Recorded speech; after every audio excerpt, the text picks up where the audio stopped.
wind in the high canyons was a mean-spirited thing. It didn't just blow, it clawed, scouring the land with sand that stung like hornets. For 2 days, Silas had watched the sky turn a sick, dusty yellow. Now, as twilight bled over the western ridges, the sand turned to ice. A brutal frost followed the storm. A sheet of glass laid over the desert foothills. Inside his cabin, Silas heard only the wind's low moan against the cottonwood logs. He was a man who preferred that sound to the noise of people. He was rugged, worn down not by years but by the land and what it had taken from him.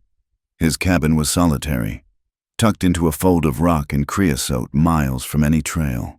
He was banking the fire for the night when he heard a noise that didn't belong to the wind. It was a drag, a heavy scrape across the porch boards. Silas froze. He didn't get visitors. Not ever. Visitors meant trouble, either lost, thirsty riders, or men with badges, or worse. He listened. The wind shrieked, and then he heard it again. A dull thud against the door itself, like a half-empty sack of feed. His rifle, a heavy Winchester, was always ready. He lifted it from the pegs beside the hearth. The metal was cool in his hands. He moved with a quiet, practiced economy, his boots making no sound on the packed earth floor. He stood beside the door, his back to the wall, rifle aimed at the latch. He waited. A sound came through the wood, thin and desperate. It was almost a word, swallowed by the storm. He unbarred the door. He didn't throw it open. He cracked it, just enough to see. Keeping his body behind the solid plank, the wind tore the opening from his hand, slamming it wide and filling the small room with a howl and a cloud of icy grit. He squinted into the gray, dying light. At first, he thought it was just a bundle of rags, some trash the storm had blown against his home. Then he saw the hair, long, matted, and black with frost. He saw a hand, small and dark, clutching the edge of the doorframe. It was a woman. She was slumped against his cabin, half buried in the sand that had drifted against the door. She was Apache. He knew it instantly. The high cheekbones, the line of her jaw visible even in the hollowed-out mask of her face. She was emaciated, wrapped in torn scraps of hide that offered no warmth. And she was barefoot. Her feet, visible beneath the rags, were a bruised, terrible blue. His first instinct, quick and cold as a snake, was to shut the door. His gut twisted. The air in his lungs felt hot. He could smell it, the phantom smell of pine wood burning, the thick, greasy smoke. He could hear the screams. He could see the paint. He leveled the rifle. Not at her, but at the space beside her. "Get on," he growled, his voice a harsh rasp. "I got nothing for you here. Go on." She didn't move. He wondered if she was already dead. He stepped onto the porch and nudged her with the toe of his boot. She felt like a pile of sticks, and he felt a flash of disgust. The nudge made her stir. She lifted her head, an agonizingly slow movement that looked like it cost her the last of her strength. Her eyes were 2 dark pits in a face of sunken, gray skin. Her lips were cracked and black with blood. She looked past his face, up at the rifle barrel he held. "Don't," she whispered. The voice was like dry leaves scraping stone. "Don't throw me out." The English was halting, broken, but clear. Silas's jaw hardened. He should throw her out. She was the people who had taken his world, his mother, his brother, and burned it all to ash. He owed her nothing but the lead in his gun. She was a reminder. She was the enemy. He went to shove the door closed. As the wood moved, her hand, small and dark, flew up. She tried to brace it against the door frame, to stop him. He stopped. He stared at her hand. Her fingers were black at the tips, frostbite, deep and angry. As she shifted to hold the door, the tattered blanket she was wrapped in fell open. In the sliver of light from his fire, he saw her side. Her ribs were sharp under the skin, and the skin itself was a landscape of pain. Dark, ugly bruises blooming purple and yellow. Someone had beaten her half to death. This wasn't a warrior. This wasn't a threat. This was a dog that had been kicked, starved, and left to die. He stood there for a long time. The wind tore at his shirt. He looked at her hand on his door, a hand that was dying, and he thought of his mother kneading dough, her hands red from lye soap. He cursed, low and bitter. "You'll bring trouble," he muttered, to himself as much as to her. "No," she breathed. Cold. The rifle barrel lowered. He was a fool. This was going to get him killed. But the wind was too cold. It was too cold to leave anything living outside, even this. "Get in," he growled. He didn't help her. He watched her try to pull herself up, using the door frame. She couldn't.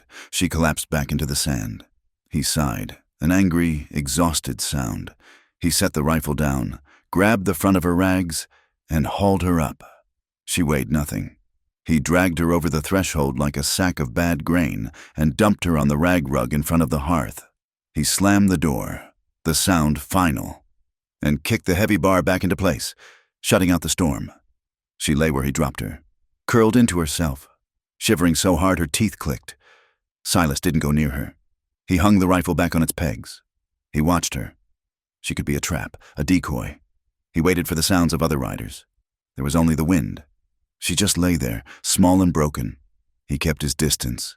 He went to the stove, took the pot of rabbit stew he'd made for himself. It was thin, mostly broth and a few beans, but it was hot. He ladled a scoop into a tin bowl. He set the bowl on the packed earth floor, a good 5 feet away from her. "Eat!" She looked at the bowl, then at him. Her eyes were sharp now, evaluating. She was starving, but she was wary. He backed away. He went to his chair by the window, picked up the pistol he kept on the table, and sat down. He laid the pistol in his lap. She watched him for a long, silent minute. Then, with a pained, slow movement, she crawled on her hands and knees to the bowl. She didn't use the spoon he'd left beside it. She picked out the small piece of rabbit with her blackened fingers, shoving it into her mouth. She ate like a wolf. It was a hunger he'd never seen, a desperation that was painful to watch. Her eyes darted around the cabin, checking the door, checking him, as if she expected him to rip the food away at any second. When the chunks were gone, she lifted the bowl with both hands and drank the thin broth, slurping it down, spilling none. She set the bowl down and licked her fingers. She looked at him. "More," she whispered. Silas stared at her. He shook his head. "No, you'll bust a gut. That's enough for now." She accepted this, her eyes dropping. She crawled back to the small rug, pulled her knees to her chest, and drew the ruined blanket over her shoulders. Silas sat in his chair and watched her. He didn't trust her. He wouldn't sleep. He would sit here all night, gun in his lap. But the warmth of the fire, the whiskey he'd had before the knock, and the exhaustion of the 2-day storm pulled at him. He watched her. She was a stray animal, curled by the fire, breathing. She was asleep in minutes. It wasn't a peaceful sleep. It was the sleep of the dead, a deep oblivion. She didn't move. She just lay on the floor, a heap of rags and pain. He found himself staring at the dark bruises he could see on her back, where her rags had parted. He looked away, drank the last of his coffee, and stared into the fire. He woke with a jolt, his neck stiff. Just before dawn, he was still in the chair. His first thought, the woman. He looked at the hearth. The rug was empty. She was gone. He grabbed the pistol from his lap, his heart hammering. He knew it, a trap. She'd gone to get others, or she was in his cabin right now, waiting with a knife. He stood, listening. The storm had died. The silence was absolute. Then he heard it, the scrape of an iron skillet on the stove. He moved to the edge of the main room, pistol raised. She was at his stove. She had found his store of fatback and had a piece sizzling in the skillet. She had rebuilt the fire, not just in the hearth, but in the cook stove. The cabin was already warmer than when he'd fallen asleep. She hadn't heard him. She was focused, moving with a pained stiffness. Her injuries must have been screaming at her. He watched her. She had found his stack of dirty dishes. She had a bucket of water heating, snow she must have gathered from the barrel outside his door. She was cleaning, working. He stepped into the light. "What do you think you're doing?" She spun, faster than he thought possible. In her hand was his skinning knife. She'd grabbed it from the table. They froze. Her, breathing hard, eyes wide with animal fear. The knife held low. Him, pistol in his hand, pointed at the floor. He saw the terror in her eyes. And it wasn't the terror of being caught. It was the terror of a cornered animal. He lowered the pistol, his thumb easing the hammer down. "I ain't gonna hurt you." She stared at him, her chest heaving. She didn't believe him, but the fight was too much for her. She slowly placed the skinning knife back on the table, her eyes never leaving his. "Fire was low," she said. Her voice was stronger. "I work. I didn't ask you to. I work," she repeated, a stubborn set to her jaw. She turned her back on him. It was a deliberate act, a risk. She went back to the stove, took the skillet off the heat. Silas watched the back of her head. He could shoot her. He could throw her out into the new day. Instead, he put the pistol back in its holster. He went outside. The air was clean, cold, and sharp. The storm had passed, leaving the world scoured and bright. He checked on his mule. The animal was fine. He stood for a long time, looking at the tracks the woman had left in the snow crust, from the door to the water barrel and back. Tiny, barefoot tracks. When he came back in, the smell of coffee filled the air. She'd found his beans in his grinder. She had scrubbed his skillet clean and stacked his tin plates. She sat on the floor by the fire, quiet, alert. She watched him, but not directly. She watched his hands, his feet. He poured himself a cup of coffee. It was black and strong. He poured a second cup into a tin mug and pushed it toward her on the floor. She looked at the cup, then at him. She took it, holding it in both hands. He sat at his table. She sat on the floor. They drank their coffee in silence as the sun came up, painting the cabin floor with light.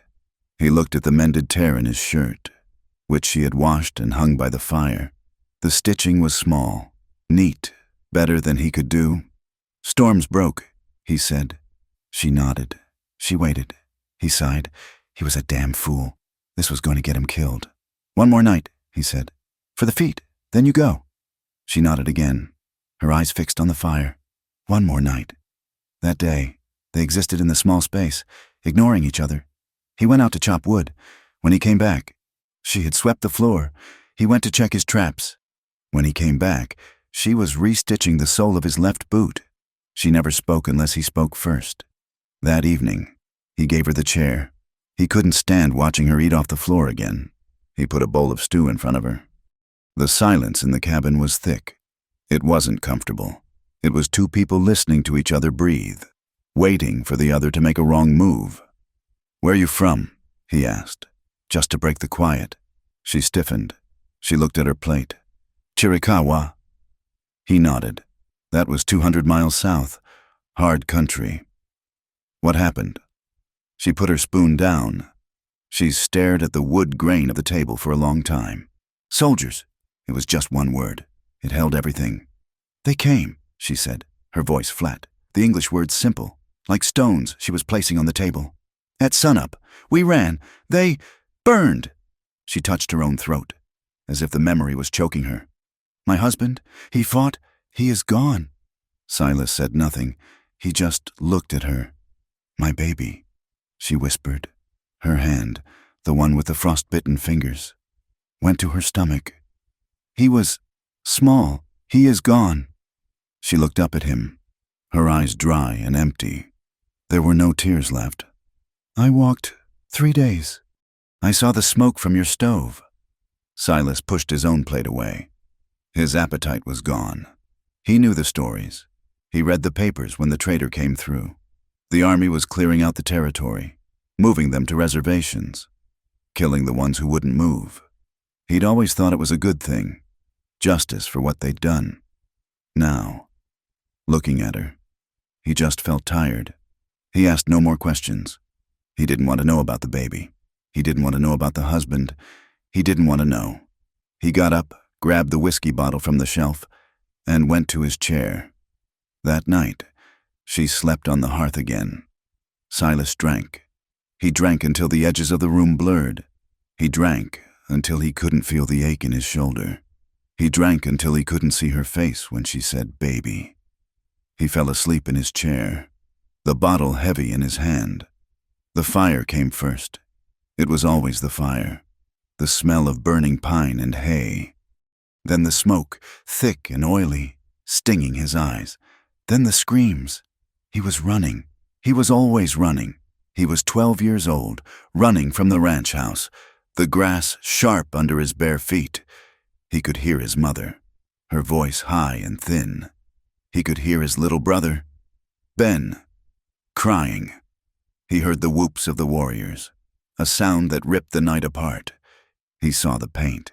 He saw the flames on the roof, licking the sky. "Silas!" his mother screamed. "Run! Don't stop! Run!" He woke up with a roar, swinging his fists, his chair crashing over backward. He landed hard on the packed earth, the pistol in his hand before he was even fully awake, his heart trying to bust out of his chest. The cabin was dark, the fire just red embers. The woman was crouched in the far corner, by the stove, the skinning knife in her hand again. She wasn't threatening. She was terrified. "It's just," he panted, his voice breaking. "It's a dream." He was covered in sweat, the room spinning. He stood, shaky, and put the pistol on the table. "You yelled," she said, her voice small. "I know." He righted his chair. He was breathing too hard. He needed air. He went to the wash basin, his hands shaking, and splashed the icy water on his face. He pulled his shirt off. It was soaked through. He stood with his back to her, leaning on the dry sink, trying to get his breath, his head down. In the dim red light of the embers, she saw it, his back, from his left shoulder down to his right hip. The skin was a ruined map of pain. It was a mass of raised, white, and angry red tissue, an old, terrible burn. It was puckered and tight, pulling his skin in a way that must have hurt every time he moved.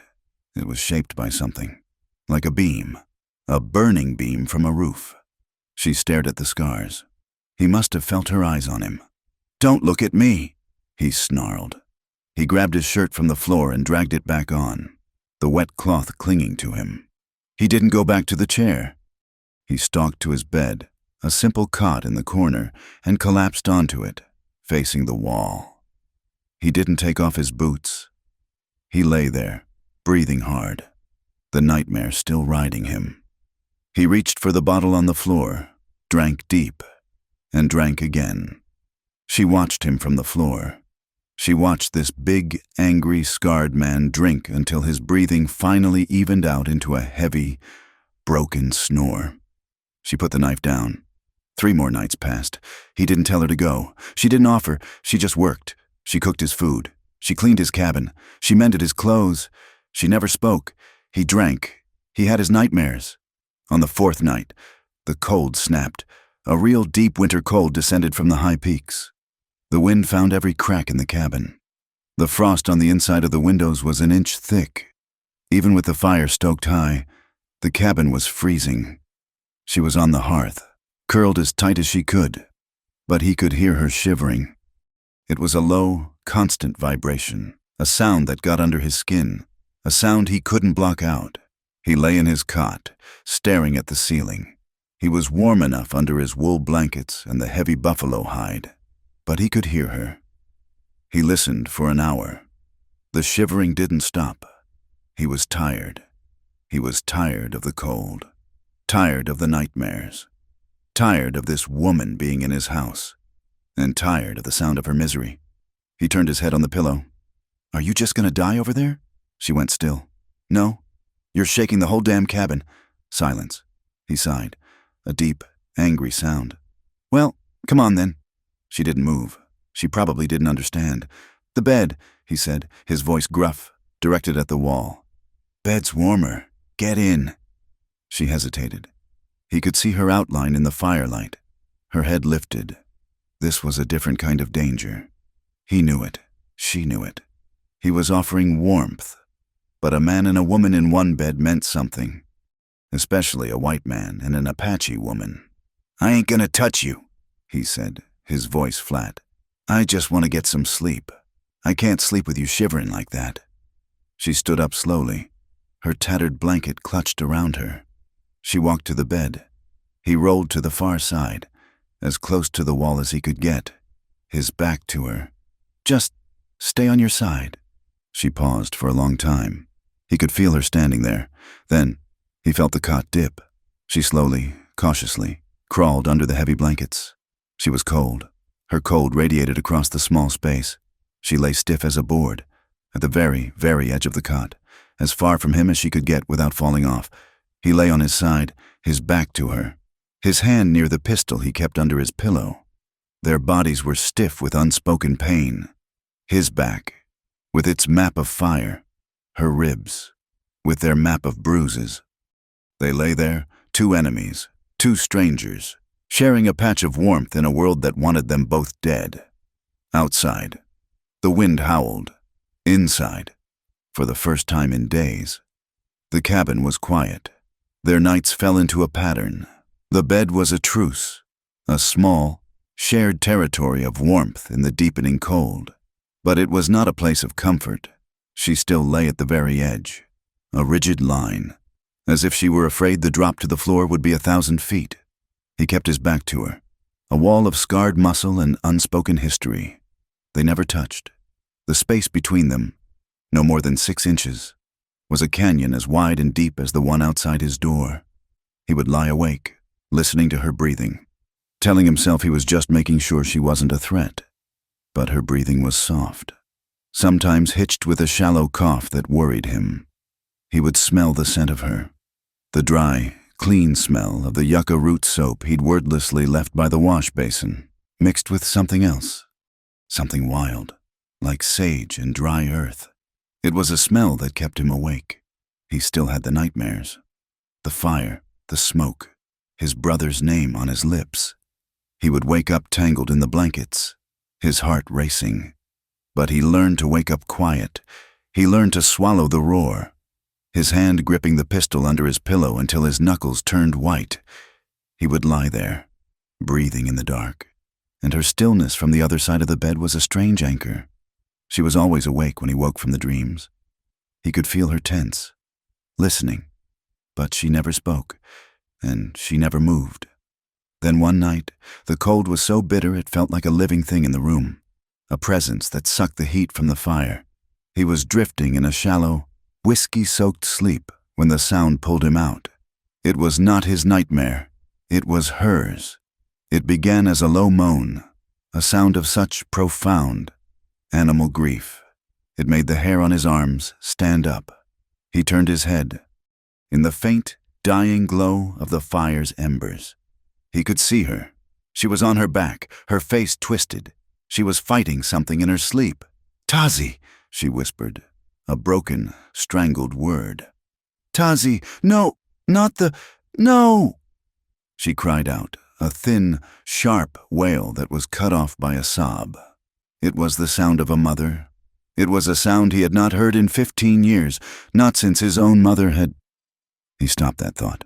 He closed his eyes, but the sound came again, a desperate, choking gasp, as if she were being held under water. She was lost in the memory of the soldiers, the fire, the baby. He didn't think. He was tired. He was cold, and the sound of her grief was a hook in his gut. He turned over. He was facing her now. She was still asleep, lost in the terror. He hesitated, his hand hovering in the cold air between them. This was the line. He knew it. He laid his hand, rough and calloused, on her back, splayed wide over her shoulder blade. She stopped breathing. He felt her go utterly, terribly still beneath his palm. She was awake. The sound of her dream had stopped, but the sound of her breathing had, too. He could feel the small, sharp bones of her back, the wiry strength in her. She was a deer, frozen in the sights of his rifle. He didn't move his hand. He just left it there. A statement. He wasn't going to hurt her. He wasn't going to do anything else. It was just a hand. He kept it there for a long time. A minute, 10. He couldn't tell. He just felt the warmth of his skin slowly sinking into her thin shift. Then she let out her breath, a long, shaky sigh. It was the sound of a spring uncoiling. She didn't move away. She didn't shrink from him. She didn't flinch. Slowly, almost imperceptibly, he felt the tension drain out of her shoulders. She just lay there, under his hand. He left it there until his own arm grew heavy, until the cold in the room seemed a little less sharp. Then he pulled his hand back, rolled onto his back, and stared at the dark ceiling. Neither of them slept again that night. But in the morning, when she got up to make the fire, she didn't grab the skinning knife. The first heavy snow came a week later. It fell thick and silent, burying the cabin up to the windows, sealing them in. The world outside the dirty glass was a blank, white, and blinding sheet. The silence was absolute. They fell into a rhythm. It was a rhythm born not of words, but of necessity. The world shrank to the four walls of the cabin and the small patch of land he could clear. His day started with the scrape of the shovel. He dug a path to the woodshed, a path to the mule's lean-to, a path to the outhouse. The work was brutal, the air thin and sharp, and by the time he came back inside, his beard was caked with ice. She was always ready. The coffee was boiling. There was hot water in the basin. She had taken his spare wool shirt, the one that was too big for him, and cut it down, re-sewing it with her neat, small stitches until it fit her. She no longer looked like a bundle of rags. She looked small, but solid. He would chop the wood, stacking it on the porch. She would haul it inside, her small frame straining, but she never dropped a piece. When he brought back a rabbit from one of his traps, he would skin it outside in the freezing air. He'd bring the carcass in, and she would take it without a word, cleaning and jointing the meat with a skill that surprised him. She used every part. She boiled the bones for broth. She stretched the hide and worked it with the leftover fat until it was soft, adding it to the small pile she was keeping. One day, he was patching the roof from the inside. The snow load had opened up a seam, and a steady, cold drip was falling onto his bed. He was on a stool, swearing, trying to stuff the gap with tar-soaked rags. But his big, calloused fingers were too clumsy. She came and stood under him, watching. "It's too big," she said. "I can see that," he growled, the cold water dripping on his head. She pointed. "The wood. It's soft. You must cut it." He looked. She was right. The wood around the gap was punky, rotten. He'd been patching a patch. He got down, got a saw, and cut out the bad square of wood. It left a bigger hole. "Well, now what?" he said, more to himself. She disappeared. She came back a moment later with a piece of the tin she'd salvaged from some old cans he'd thrown out. She had been saving them, flattened and cleaned, under her sleeping mat. She handed him a piece, cut perfectly to size. He looked at the tin, then at her. "I work," she said, the old words.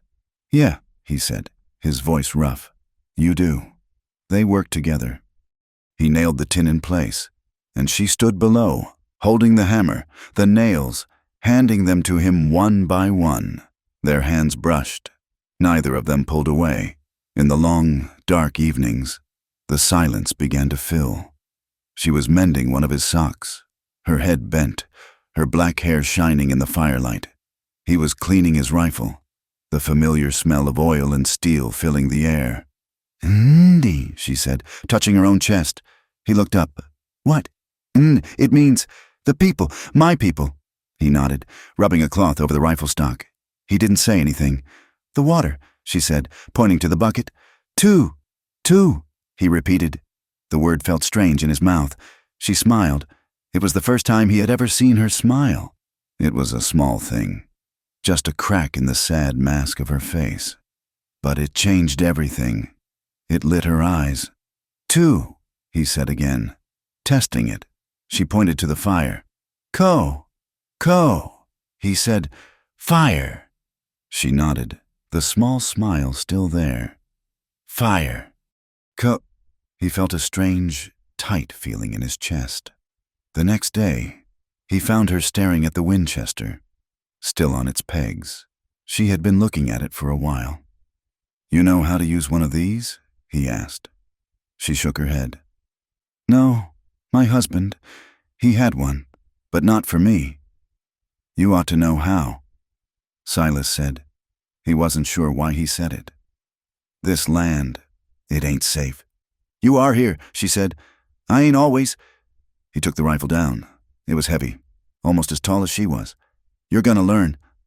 He took her out back, into the blinding white snow. The air was still. He set up an old skillet on a log, 50 yards away. You hold it here, he said, his voice all business. He put the rifle stock into her shoulder. She winced. It was too hard. No, not like that. Let it rest. Easy. You fight it. It'll break your shoulder. He stood behind her. He had to. He reached around her, his arms on either side of her, his hands guiding hers. Here, this hand here, under the wood. This finger, this one, it stays outside, not on the trigger, not till you're ready. She was small, and he was big. He was pressed against her back. He could feel her shivering, but it wasn't from the cold. He could feel the warmth of her through her thin shirt, could smell the sage in her hair. He was suddenly aware of how small she was, and how he was surrounding her. He stepped back, quickly. Just like that, he said, his voice thick. Now, you look down the top, line up the little notch with the post. Put the post on the skillet. She lifted the heavy rifle. It wavered. Breathe out, he said. Breathe out, and then squeeze. Don't pull. She tried. The rifle was too heavy. I can't, she whispered, her arms shaking. He sighed. He walked to a log, kicked the snow off it. Sit down. Brace your elbows on your knees. She sat, bracing the rifle. It was steadier. Now, he said. She lined up the shot. He watched her finger tighten on the trigger. The explosion was deafening in the snow-muffled silence. The rifle kicked, and the stock slammed into her shoulder, knocking her backward off the log into a snowdrift. She sat up, sputtering, her eyes wide, her shoulder throbbing. You didn't breathe out, he said, trying not to smile. She looked at him, her face a mask of snow and anger. Then she saw the skillet. It was still on the log, untouched. She brushed the snow off and stood up. Again? She missed the next 3 shots, but on the 5th, she hit it.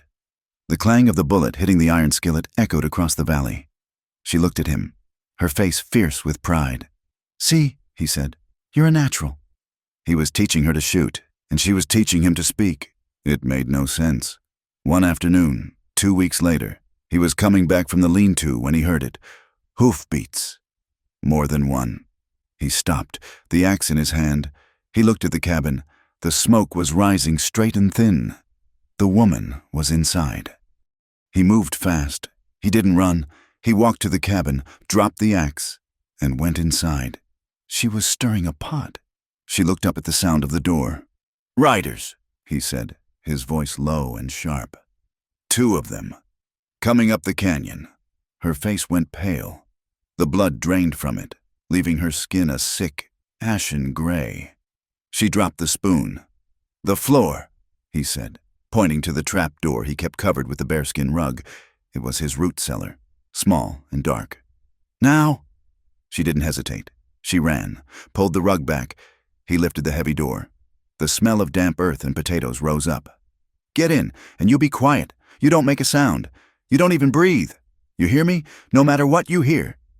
She looked at him, her eyes black with terror. She nodded. She lowered herself into the dark hole. He looked down at her. There's a sack of potatoes. You sit on it. Don't touch the sides. Could be spiders. She just stared up at him. He lowered the door, put the heavy bearskin rug back over it, and kicked some of the dirt on the floor over the edges to hide the seams.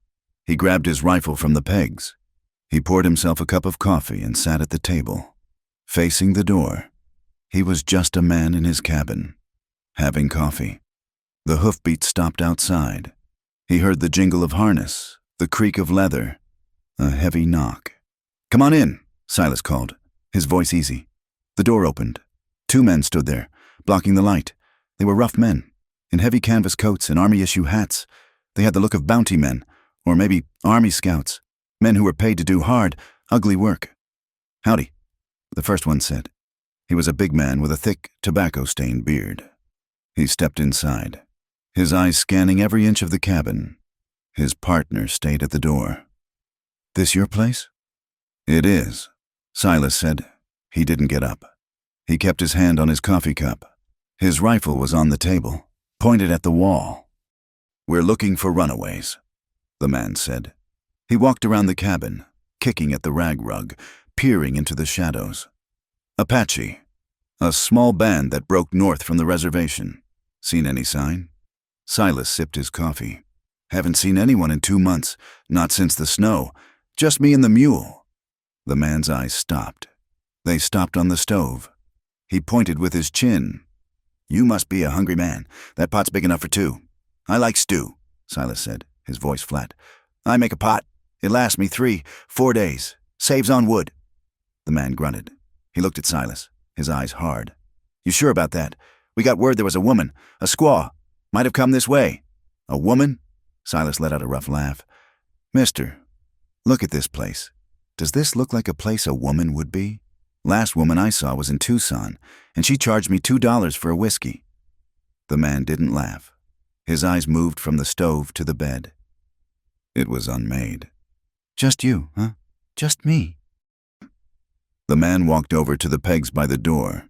He saw her mended shirt hanging there, the one she had cut down. He picked it up. This looks mighty small for a man your size, he said, his voice a low growl. Silas didn't move. He let the silence stretch.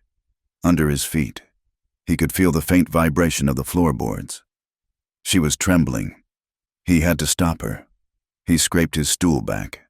The sound, loud in the small room. He stood up, slowly. That's my brother's, Silas said, his voice cold as the ice on the windows. He was a small man, died in this valley. That's all I have left of him. He walked toward the man. Put it down. The man looked at Silas. He saw the burn scars on his neck, the coldness in his eyes. He saw the pistol on his hip. He saw the way he was standing. This was not a man to be pushed. He dropped the shirt on the floor. We're paying, the man at the door said. $20. Gold. For any information. I don't know anything, Silas said. Now, you've warmed your hands. I'd thank you to close the door on your way out. You're letting the heat out. The big man stared at Silas for a long, hard second. Then he nodded. Right. Well, if you see anything, you send word to the fort. $20. I'll do that. They left. The door shut. Silas stood, listening, until the sound of their hoofbeats faded back down the canyon. He waited a full 5 minutes. Then he went to the door, barred it. He moved the rug, lifted the trap door. She was huddled on the potato sack, her hands over her mouth, her eyes squeezed shut. She was shaking so hard the sack was rattling. They're gone, he said. She didn't move. They're gone, he said again, his voice softer. Come on out. It's safe. She looked up, her eyes wide and dark, full of a terror so deep it made him sick. She tried to stand, but her legs buckled. He reached down into the dark, put his hands under her arms, and lifted her out. She weighed nothing. He set her on her feet, but she couldn't stand. He half carried her to the stool by the fire. He poured a cup of coffee, added a heavy splash of whiskey from his bottle, and pushed it into her hands. Drink. Her hands were shaking too hard to hold it. He closed his own hands over hers, guiding the cup to her lips. She choked down a swallow. She sat there, staring into the fire, shaking. He sat at the table, watching her, his own hands shaking with the leftover adrenaline. He had lied. He had lied to armed men. For her, he had put his own life on the line. He was a fool. That night, the cabin was different. The silence was back. But it was a shared, trembling thing. He was sitting in his chair, cleaning his pistol. He didn't need to. He just needed to do something with his hands. She came and stood in front of him. He looked up. You saved me, she said, her voice a whisper. They would have. She couldn't finish. They're gone, he said, his voice gruff. Don't think on it. Why? She asked. I am. You are. White. He looked at her. He stared. He looked at her mouth, the fullness of her lower lip, the way the firelight caught the side of her face. He hadn't let himself look at her before. Not really, not as a woman. "I don't know," he said, and it was the truth. "Get some sleep." She didn't move. She watched him, her eyes searching his face, looking for something. He looked down, at his hands, at the pistol parts, and then she kissed him. It was fast, a desperate, clumsy press of her cold lips against his. He was so surprised he didn't react. By the time he realized what was happening, she was pulling away, her face a mask of shame and fear. He pulled back, wiping his mouth. "Don't do that." His voice was sharper than he meant it to be. He saw her flinch, as if he'd struck her. He saw the tears well up in her eyes, and his heart gave a painful, rusty lurch. I am sorry," she stammered, backing away. Thank you. That ain't for gratitude," he said, his voice low. "I ain't one of them. I don't take payment." "No," she said. She stopped backing away. She stood tall, her small hands clenched at her sides. Her eyes were still wet, but she wasn't looking away. "Not for gratitude, not that." She was trembling, from fear, or cold, or something else. He didn't know. She took a step toward him, and then another. "I am afraid," she whispered. "I am so afraid. All the time." She was standing in front of him now, so close he could feel the heat coming off her. "But in the dark," she said, her voice dropping, "when I am cold, and you are here." She leaned in again, slowly this time, giving him time to pull away, to push her, to yell. He didn't. He sat frozen, his heart hammering against his ribs. Her lips touched his. This time, they weren't cold. They were soft and hesitant, and they tasted of coffee and whiskey and salt. It was a kiss of profound, staggering loneliness. She was offering herself, not as payment, but as a fellow survivor. It was an offering of desire, a desperate human need to feel something other than cold and fear. His hand came up, the one that still smelled of gun oil, and he touched her face. He put his thumb on her cheekbone. She was so small. He pulled her closer. He deepened the kiss. It wasn't gentle. It was hungry and desperate and sad. It was the color of the landscape outside, all rock and ice and a fierce, stubborn will to live. He pulled her onto his lap. She was light. He kissed her neck, her jaw, and she made a small sound in the back of her throat, a sound of relief, of surrender. They made love for the first time on the bearskin rug in front of the fire, the one that covered the trapdoor, the one that had saved her life. It was slow. It was tender. It was full of the hesitation of two souls who had been denied warmth for so long they had forgotten what it felt in. He was clumsy. She was shy. He was terrified of his own strength, terrified of hurting her. His hands, which could break a mule's back, were shaking as he unlaced the front of her shift. He saw the old, yellow bruises on her ribs, and he kissed them. He kissed the frostbite scars on her fingers. She saw the puckered, ruined map of his back, and she traced the ridges with her fingers, a touch so light it was like a ghost's. When he was inside her, they both stilled. They just looked at each other in the firelight.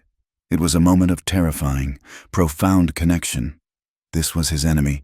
This was her enemy. And they were one. He moved, slowly, and she gasped, her eyes squeezing shut. After, he held her. He pulled the blankets from his cot and wrapped them both. He just held her, his face buried in her hair, breathing in the smell of sage and smoke. "What do they call you?" he whispered, his voice thick. "Naya," she breathed against his chest. "Naya," he whispered.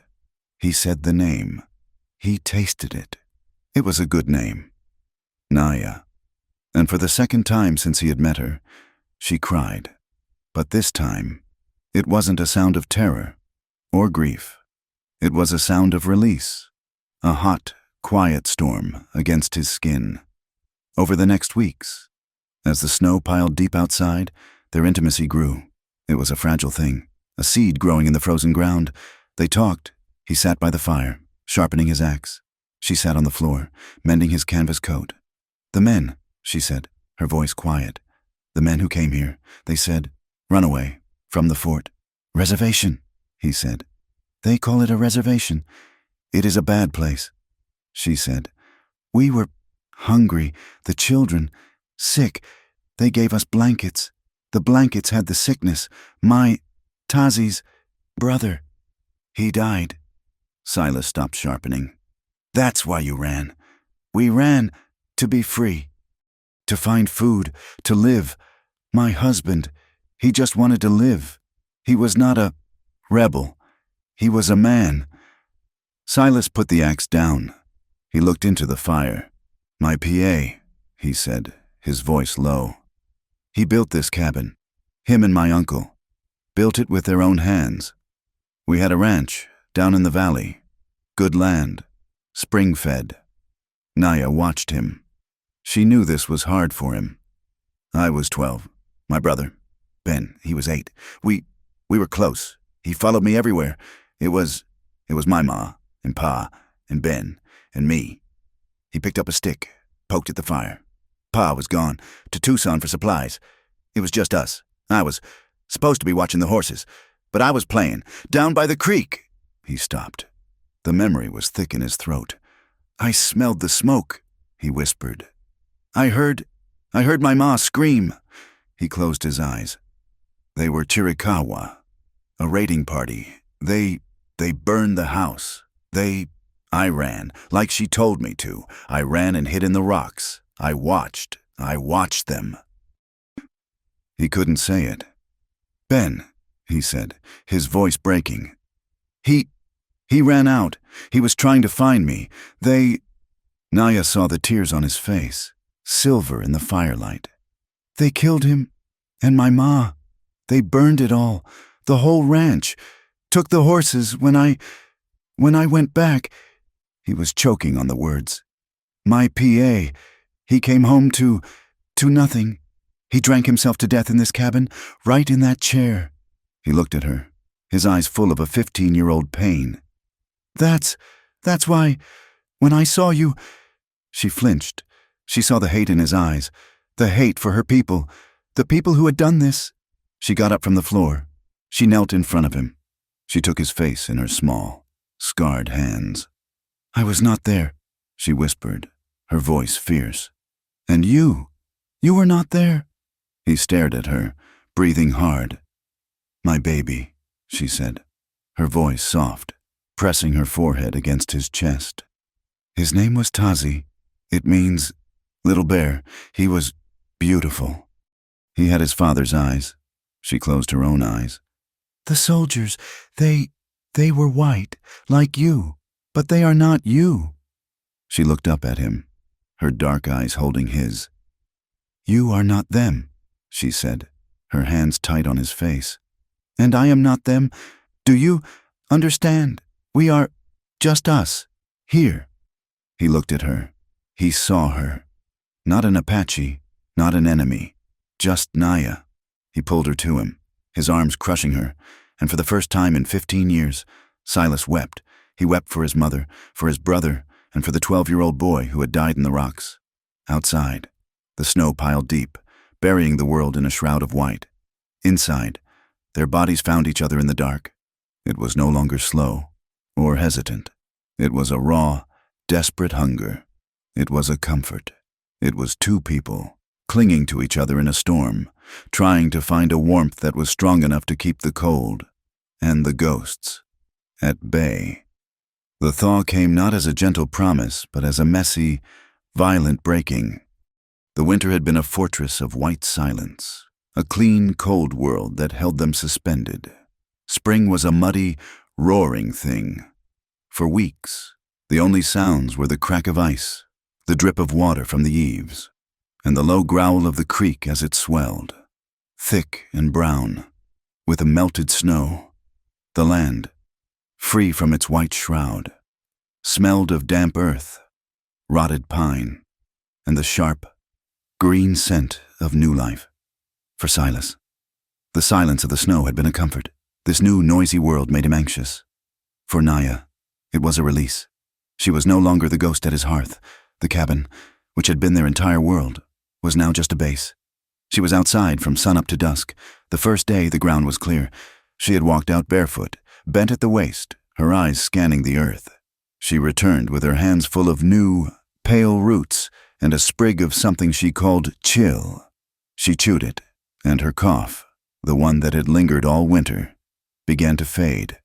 She was alive in a way he had not seen. She wove snares from strands of his mule's tail and set them along the game trails. She came back not just with rabbits, but with 2 fat grouse. She seemed to smell the animals, to know where they would be. She moved through the muddy woods with a silence that made him, a man born to this land, feel clumsy and loud. He watched her from the cabin door, his axe in his hand. He watched her crouch by the creek, her hands swift and clever as she gutted a fish she had speared with a sharpened stick. She was in her element. She was Apache, and he began to worry. The snow had been his ally. It had kept her weak, kept her close, kept her his. Now, the mountain trails were open, the passes were clear. What was stopping her from walking away? She had her health back. She was strong. She knew how to survive. She could leave him, go find what was left of her people, go back to a life that made sense to her. The fear of it, the cold, sharp fear of loss settled in his gut. It was the same fear he felt in his nightmares, the fear of watching something he loved turn to ash. He became quiet. In the long winter nights, they had talked. He had told her about his PA. She had told him about her grandmother. Now, a distant silence fell over him. He was out all day, chopping wood he did not need, piling it so high it threatened to timber over. He mended fences that were not broken. He was busy, always busy, avoiding the cabin, avoiding her eyes.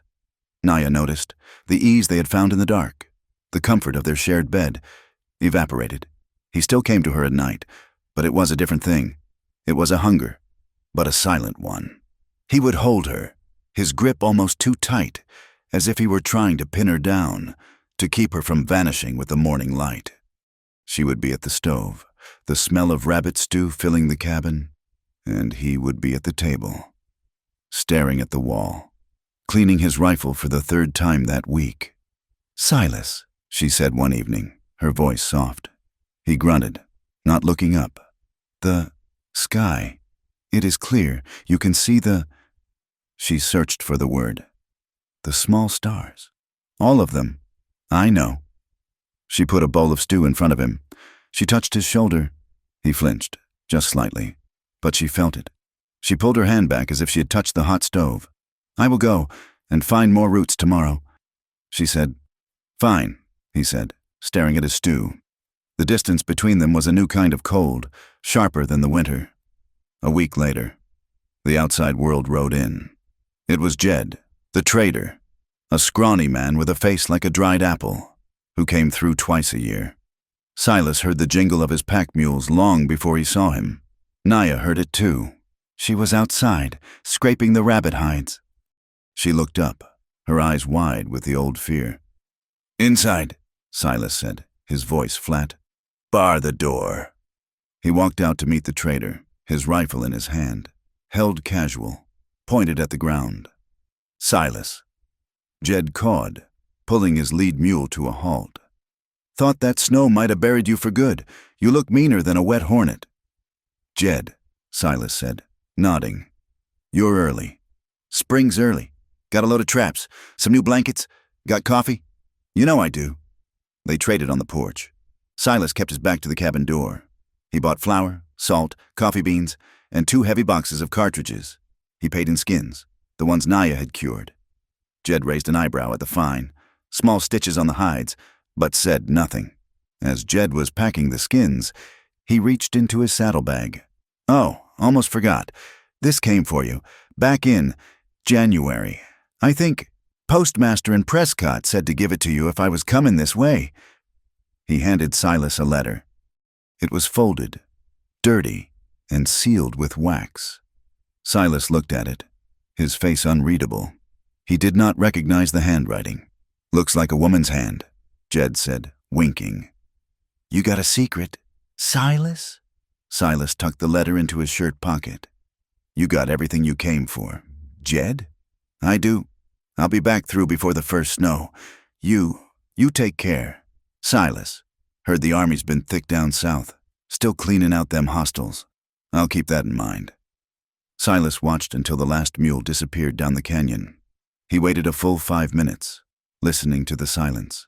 Then he turned and went back inside. Naya was by the stove, the bar back in her hand.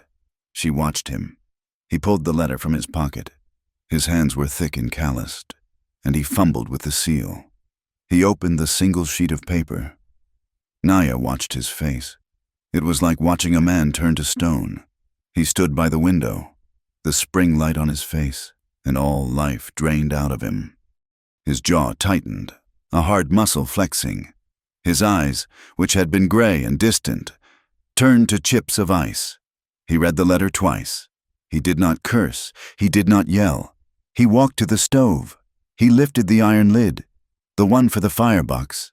He crumpled the letter in his fist and dropped it onto the red-hot coals. He put the lid back on. The sound, a heavy, final clang. Naya said nothing.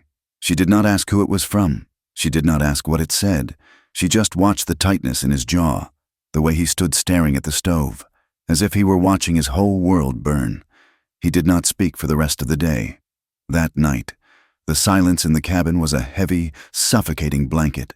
He sat in his chair, not drinking, just staring at the wall. When the fire burned low, he stood up. He did not go to his side of the bed. He came to her, where she sat on the floor, mending his coat. He pulled her to her feet. His kiss was rough. It was not the kiss of their winter nights, the one of comfort and shared warmth. This was a desperate, angry kiss. It was needy, possessive. He kissed her like he was trying to draw the very breath from her body, to take something from her. He pulled her to the bed, his hands tangled in her hair, his grip on her arms tight enough to bruise. He was not tender. He was a man drowning, and he was pulling her under with him. She was scared. This was the man from the nightmares, the man with the fire in his eyes. But as he took her, his movements rough and fast, his body slamming against hers, she felt something else. She felt him trembling. He was terrified. He was holding her, pinning her to the mattress. But he was the one who was trapped. She could feel the fear coming off him in waves, cold and sharp. This wasn't anger. It was desperation. The letter, the outside world, had reminded him that she could be taken from him. He was afraid of losing her. She stopped fighting his grip. She stopped being scared. She wrapped her legs around his waist, her hands gripping his back, her nails digging into his scarred skin. She met his rough thrusts with her own. "Silas," she moaned. His name ripped from her throat. It was not a moan of pleasure. It was a command. It was a prayer. It was an anchor. He froze. He collapsed on top of In, his face buried in her neck, his body shaking. He was gasping, like a man who had run for miles. He rolled off her, turning his back to her, facing the cold wall. He lay stiff, the line of his back a wall of shame and anger. The silence returned, heavier than before. Naya waited.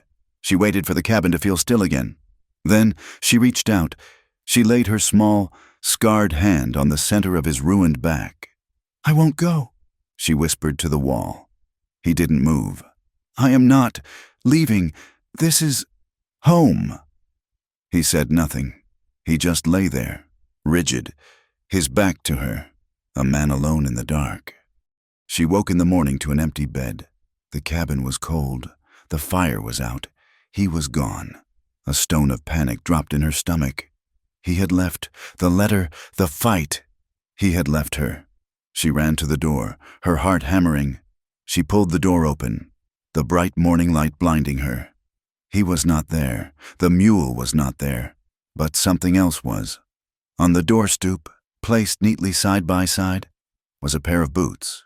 They were small. They were sized for her feet. She stared at them. They were not pretty. They were carved from thick, oiled leather. The kind he used for his saddle. The stitching was thick and clumsy. Nothing like her own neat work, but it was strong. The soles were thick. He had clearly been working on them for a long time, in secret, in the barn, while she thought he was just chopping wood. This was his answer. This was his apology. This was the thing he could not say. She sat on the step, the cold morning air on her skin, and pulled one on. It was stiff, but it fit. It fit perfectly. She put her face in her hands, and for the third time since she had met him, she wept. They needed supplies. The ride to town was a necessity. The empty flour sack, the near-empty coffee tin, the light box of cartridges. These were facts that could not be ignored. He rode in from a day of checking traps, the mule behind him, and saw her on the porch. She was wearing the boots. He stopped, looked at her, then at the boots. He just nodded, his face grim. "We need supplies. We'll go to Dry Fork. Tomorrow." They rode his horse, Old Red, together. He sat in the saddle, and she sat behind him, her arms wrapped around his waist. It was the first time they had been this close in days. She could feel the hard muscles of his back, the warmth of him. She pressed her cheek between his shoulder blades. He reached back, his big hand covering hers, and squeezed. Dry Fork was not a town. It was a wound in the earth, a collection of 3 saloons, 1 general store, and a dozen shacks, all covered in a permanent layer of brown dust. The moment they rode onto the main, and only, street, the world stopped. A man sweeping the saloon porch stopped, his broom still, 2 miners, loading a wagon, paused, their shovels in midair. Whispers followed them. Silas kept his face forward, his jaw set. He dismounted in front of the general store and reached up for Naya. He lifted her down, his hands on her waist, and set her on the boardwalk. He did it deliberately, slowly. He was making a statement. They walked into the store. The air was thick with the smell of pickles, pipe tobacco, and dust. The storekeeper, a fat man named Harris, was leaning on the counter. He saw Silas, and his face lit up in a practiced, greasy smile. "Silas, ain't seen you since the fall. Come for—" The smile died.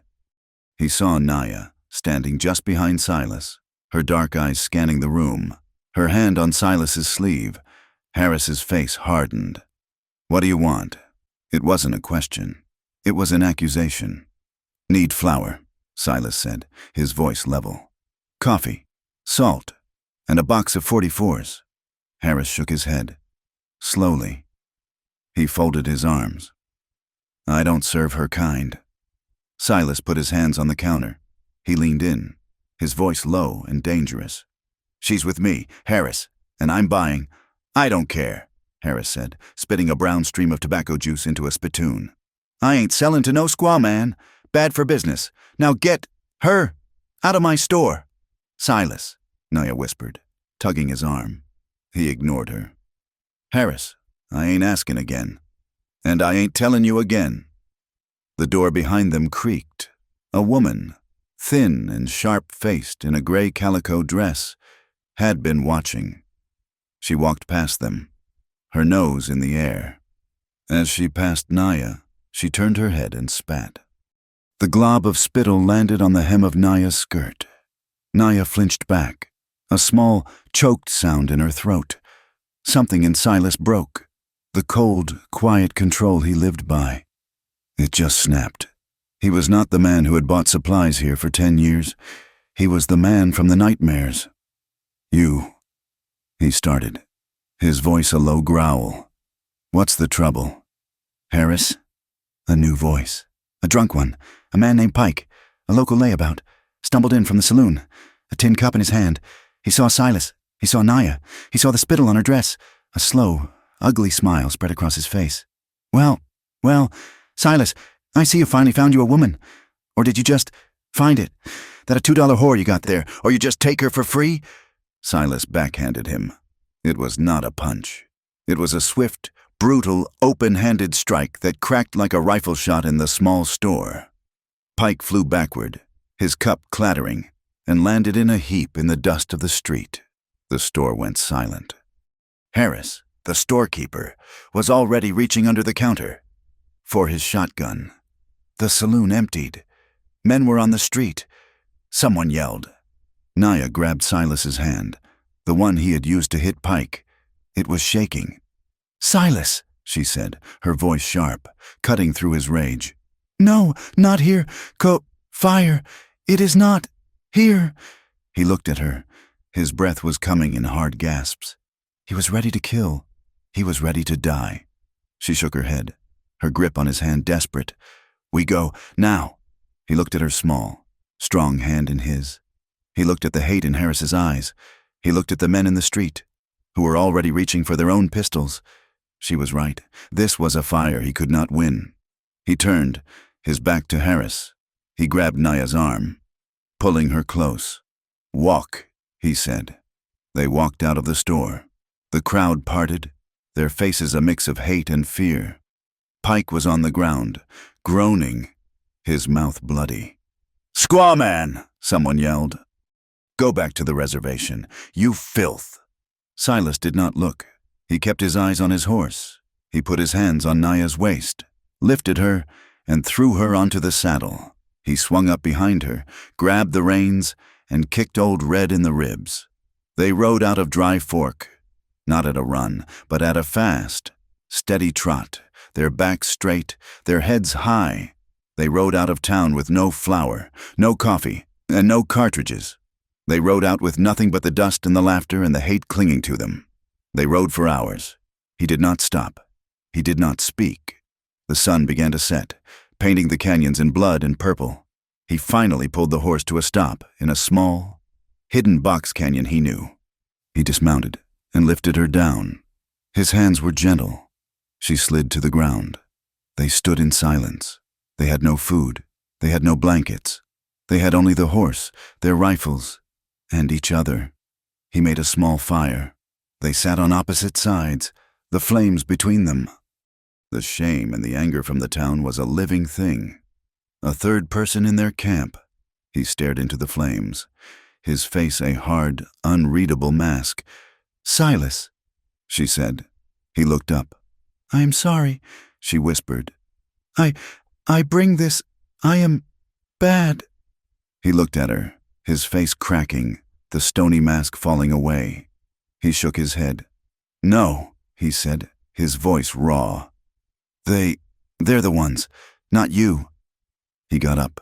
He walked around the fire. He sat next to her, so close their knees were touching. "This land," he said, his voice quiet, looking up at the canyon walls. "It took everything from me, my ma, my brother. I hated it. For 15 years. I just been waiting to die here. Cursed ground." He looked at her. Her face was soft in the firelight, her eyes big and dark. "And then you came. You and the snow. And it was quiet. It was good." He took her hand, the one with the frostbite scars. "You," he whispered. "You're the only thing that ever made this God-forsaken land feel like home." It was the truth. It was the biggest truth he had. He had said it. She looked at him, her eyes shining with tears she would not let fall. She had no words for that. Later, in the dark, they lay under his saddle blanket, sharing the tiny bit of warmth. The stars were a cold, bright scatter above them. He was on his back, staring up, his arm under her head. He thought she was asleep. She moved. She pushed the blanket down. She knelt beside him. He started to sit up, to ask what was wrong. She pushed him gently back. She bent her head, in the dark, slowly, with a reverence that stunned him. She took him into her mouth. It was not the desperate act of the cabin. It was not the hungry comfort of the winter. This was something new. It was slow.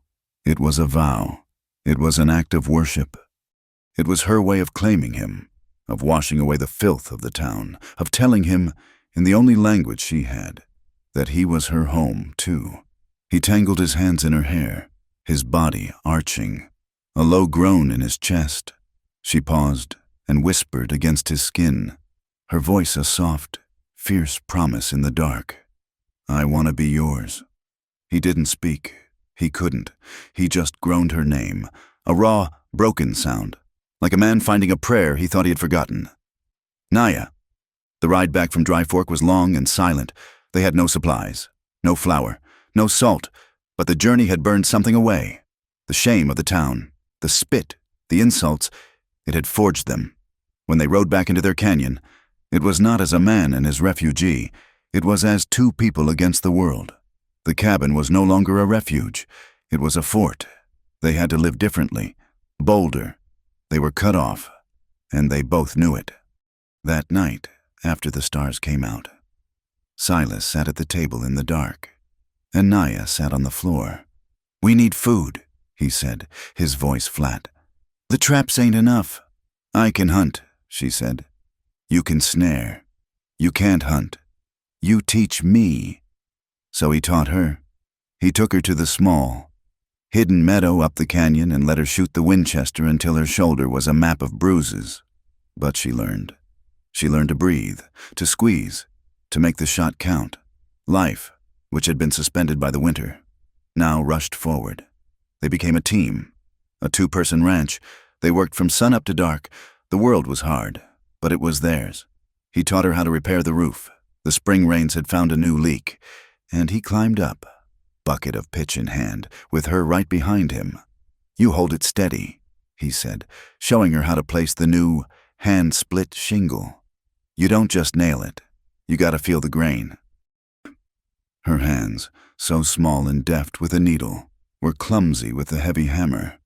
She brought it down and missed the nail, striking her own thumb with a solid, sickening thud. She cried out, a sharp gasp of pain, and put the thumb in her mouth, her eyes watering, her face screwed up in a mask of anger and hurt.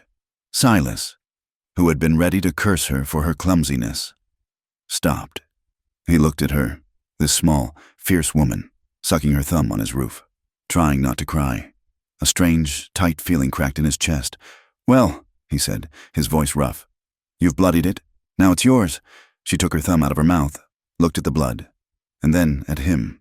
She expected him to be angry. He was smiling. A small, real smile. She tried to stay mad. She tried to look fierce, but the sight of him, his beard rough, his eyes crinkling, sitting on a roof in the middle of nowhere, smiling at her, a sound bubbled up in her throat. It was a rusty sound, like a piece of machinery that had been left in the rain. She had not made this sound since before the soldiers came, before Tazi, before the world ended. She laughed. It was not a giggle. It was a full, clear, sudden laugh that echoed off the canyon walls. It was the sound of life. Silas's smile faded, replaced by a look of sheer, stunned wonder. He had never heard it. It was, he thought, the most beautiful sound he had ever heard in his life. He would have hammered his own thumb to hear it again. She saw him staring. The laugh died, and she blushed, a dark red under her skin.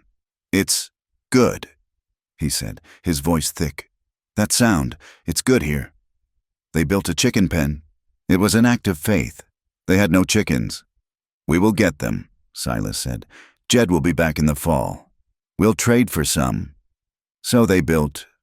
He cut the posts from young pine, and she, with her patient, strong hands, wove a tight fence from willow branches, lashing them together with strips of cured leather. They worked side by side, their bodies in rhythm. He would grunt, post, and she would have it ready. She would say, "Leather," and his knife would already be cutting a new strip. One afternoon, he was coming in from the lean-to. Having brushed down Old Red, Naya was on the porch, sitting in the sun, her hair, freshly washed in the creek, hanging in a long, black sheet over her shoulders. She was riding the old horse now. He had watched her that morning, a flash of fear in his gut. She had walked up to Old Red, who was ornery with everyone but Silas, and the horse had put its head down, nuzzling her hand. She had swung onto its back, not with a saddle, but bareback, her legs gripping its sides, and she had taken off, her back straight, her hair flying. She was not the half-starved woman who had collapsed on his porch. She was magnificent. She was Apache, and he had watched her, his heart in his throat, terrified that she would just keep riding. But she had come back. Now, She was on the porch, humming a low, tuneless song, and the cabin smelled of roasted rabbit. He leaned against the doorframe, his arms crossed, watching her. He was filled with a feeling so warm and full it ached. "Food smells good. Wife," he said. The word hung in the air, heavy and bright. She went still. The humming stopped. She slowly turned her head, her dark eyes wide, searching his face. The word, wife. It was a white man's word. It meant paper and priests and towns like Dry Fork. He saw the fear in her look, and he felt a flash of his own. He tried to soften it, to make it a joke. "Well, you do the cooking. You mended my shirt. You laugh at me when I fall in the mud. Sounds like a wife to me." She looked at him, a long, unblinking look. She did not smile. She did not answer. She just stood up, her hair brushing her waist, and went inside to serve the meal. He had scared her. He had pushed too hard. He cursed himself. But for the next week, she was quiet in a different way. In the evenings, by the fire, she no longer mended. She worked. She had a small pile of bones, from the rabbits and grouse, and a piece of shell she had found in the creek, a piece that shone like a captured piece of sunset. She worked with his sharpest knife and a hand drill, her small hands patient, drilling, polishing, smoothing. One morning, as the sun was just touching the canyon rim, she came to him. He was at the table, loading cartridges, the lead and powder spread out before him. She stood in front of him and held out her hand. On her palm was a small string of leather. Threaded on it were tiny, white, polished cylinders of bone, and in the very center, the single, iridescent piece of shell. It was a thing of simple, stark beauty. He looked at it, then at her. "It's pretty, Naya. It is a word," she said, her voice low. "My people, a woman makes this. For her man, for her." She struggled, then said his own word back to him. "For her husband, it is a promise. It is mine." She was not his wife. She was herself, and she was giving herself. This was her vow. Silas looked at the necklace. He was a man of leather and wool, of scars and dirt. He had no use for decoration. He could not wear it. The men in Dry Fork, if they ever saw it, would. But it was her vow. He put down the cartridge he was loading. He stood up. He did not take the string from her. He turned and took his Winchester from the wall, the rifle that had belonged to his father, the rifle that had saved his life, and hers. He held it out. She understood. She took the string of beads. Her hands trembled, just slightly. She walked to him, to the rifle, and she tied the string around the stock, just below the trigger guard, where his hand would touch it every day. She tied the knot tight. He looked at the rifle, the dark, oiled wood, the cold, blue steel, and now the small, bright, white and pink splash of bone and shell. His world, her world, tied together. He put his hand over the beads, his rough, calloused fingers covering the shell. He looked at her. He did not need to say, "Wife," again. The idyll of their work and their silent vows lasted through the summer. The sun beat down, turning the canyon into a furnace. They moved in the mornings and evenings, and in the heat of the day, they lay in the cool, dark cabin, their skin slick, their bodies pressed together. He taught her words like beloved and forever. She taught him words like Shai, my son. She told him about Tazi. He held her as she spoke, the ghosts in the cabin growing quiet, soothed by the telling. Then, one day in late August, the quiet broke. It was hotter than any day he could remember. The air was still, yellow and thick. A fly buzzed, trapped, against the window. Naya was asleep on the cot, wearing only her thin shift. Silas was at the table, trying to repair a piece of harness, his hands slippery with sweat. He heard the sound. It was not a rider. It was not an animal. It was a man, walking and groaning. Silas was at the door in a second, the Winchester in his hand. The string of beads was rough under his palm. Naya woke instantly. She saw the rifle, the look on his face. She froze. "Stay back," he said. He opened the door a crack. A man was staggering toward the cabin. He was 20 yards away, a broken, shambling figure. He was wearing the remnants of a blue army uniform, filthy with dirt and dark, dried blood. He saw Silas. He put a hand out. "Water." He croaked, and then he collapsed, face first, into the dust. Silas swore, low and deep. Naya was at his elbow. She saw the blue. "Silas," she breathed. "No, a soldier, no." Her hand was at her throat. "He's just a boy." Silas said. The man on the ground looked no older than 20. "And he's dying." They are death," she whispered, pulling at his arm. "Let him die." Silas looked at her, at the pure, cold terror in her eyes. And then he looked at the man in the dirt, who was moaning, trying to crawl. "He's a man," Silas said. "I ain't gonna leave him." He put the rifle down just inside the door, where he could reach it. He walked out into the blinding sun. He turned the soldier over. The man was a wreck. His face was burned, his lips black, his leg. Silas's stomach turned. The man's left leg, from the knee down, was a horror.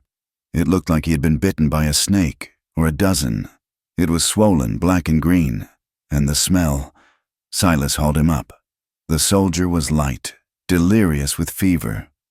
He dragged him inside, out of the sun, and dumped him on the packed earth floor. The soldier groaned, his eyes rolling. "Water! Get me water, Naya," Silas commanded. She was pressed against the far wall, as if she were trying to become part of the wood. "Silas! Now!" he roared. She flinched, but she moved. She brought the bucket. Silas kept his rifle close. He did not trust this. A lone soldier meant others were near, but he was a man before he was anything else, and he would not watch another man die of thirst. For 3 days, the soldier was a ghost, a presence that filled the cabin with a stench of fever and death. Silas nursed him. He forced water between his cracked lips. He made a thin broth and forced that down. 2. Naya would not come near. She cooked, she cleaned, but she kept to the corners, her eyes on the soldier as if he were a snake, coiled and ready to strike. The soldier's leg was dying. Silas knew it. There was nothing he could do.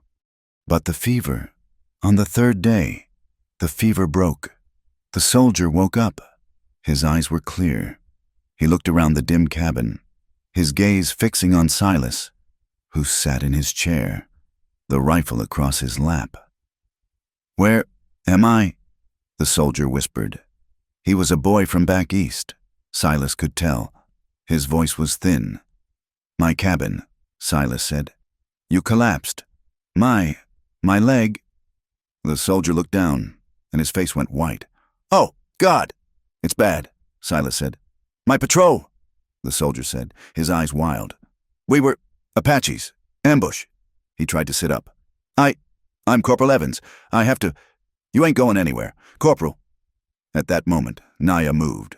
She had been by the hearth, and she moved into the sliver of light from the window, on her way to get more water. Corporal Evans saw her. His pale, sick face went rigid. The blood drained from it. He stared, his mouth open. "You," he breathed. Naya dropped the bucket. The clatter was deafening. She scrambled back, pressing herself into the shadows. "What is she doing here?" Evans demanded, his voice stronger, full of a sudden, sharp hate. "She lives here," Silas said, his voice a low warning. "She's my wife." "You're..." Evans choked. He tried to laugh, but it came out as a cough. "You're a fool. Do you know who that is?" "I know who she is," Silas said. "No, you don't." The soldier was breathing hard now, his eyes fixed on Naya. "I've seen her. I've seen her face. Not her, but the drawing. At the fort. Captain has it. She's on a list." Silas said nothing. His hand tightened on the rifle stock, on the beads. "Her husband," Evans spat. "He was a rebel, a murderer. He's the one who led the raid at Skeleton Creek. Killed 12 men, good men, and she..." She was with him. She's on a list, a threat to the territory. Naya was shaking, her hand over her mouth. No, I did nothing. You were his, the soldier snarled. That's enough. They're hunting her. Orders are to capture or kill. She's a known rebel widow. Silas stood up. He was a large man, and he filled the cabin, blocking the light. A huge, dark shadow. She ain't on any list, Silas said, his voice a low rumble. She's just a woman, and she's mine. You're making a mistake, Evans said, his eyes fever bright. You're harboring a fugitive. That's a hanging offense. For both of you. Is that so? Silas said. When I get out of here, the soldier said, his voice trembling with a mix of fear and duty. If I live, if I ride out of here, I have to report this. It's my duty. You ain't reporting nothing, Corporal, Silas said, his voice cold as a stone at the bottom of the creek.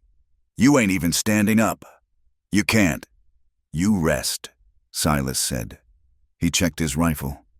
You just rest. The cabin was a tomb. The air was thick with hate, fear, and the smell of the soldier's dying leg. That night, Silas did not go to bed. He sat in the chair, the rifle on his lap, watching the door, watching the soldier. The soldier had fallen into a restless, moaning sleep.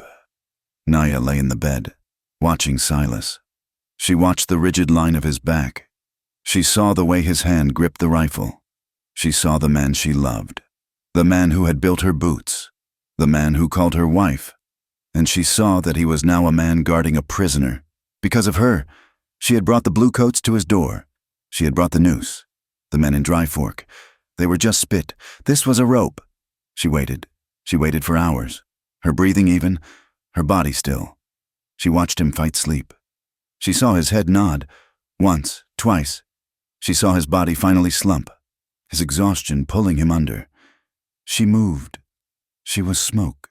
She was a shadow. She slid from the bed, her bare feet making no sound on the packed earth. She did not take a horse. She did not take a rifle. She took the boots, the heavy, carved boots he had made her. They were her only possession, her only proof that she had ever been here, that she had ever been loved. She took a skin of water and a knife. She looked at him one last time, this large, scarred, sleeping man. His face was a map of pain, and he had taken her in. She bent and kissed the air, an inch from his rough beard. Then she turned to the door. She lifted the bar.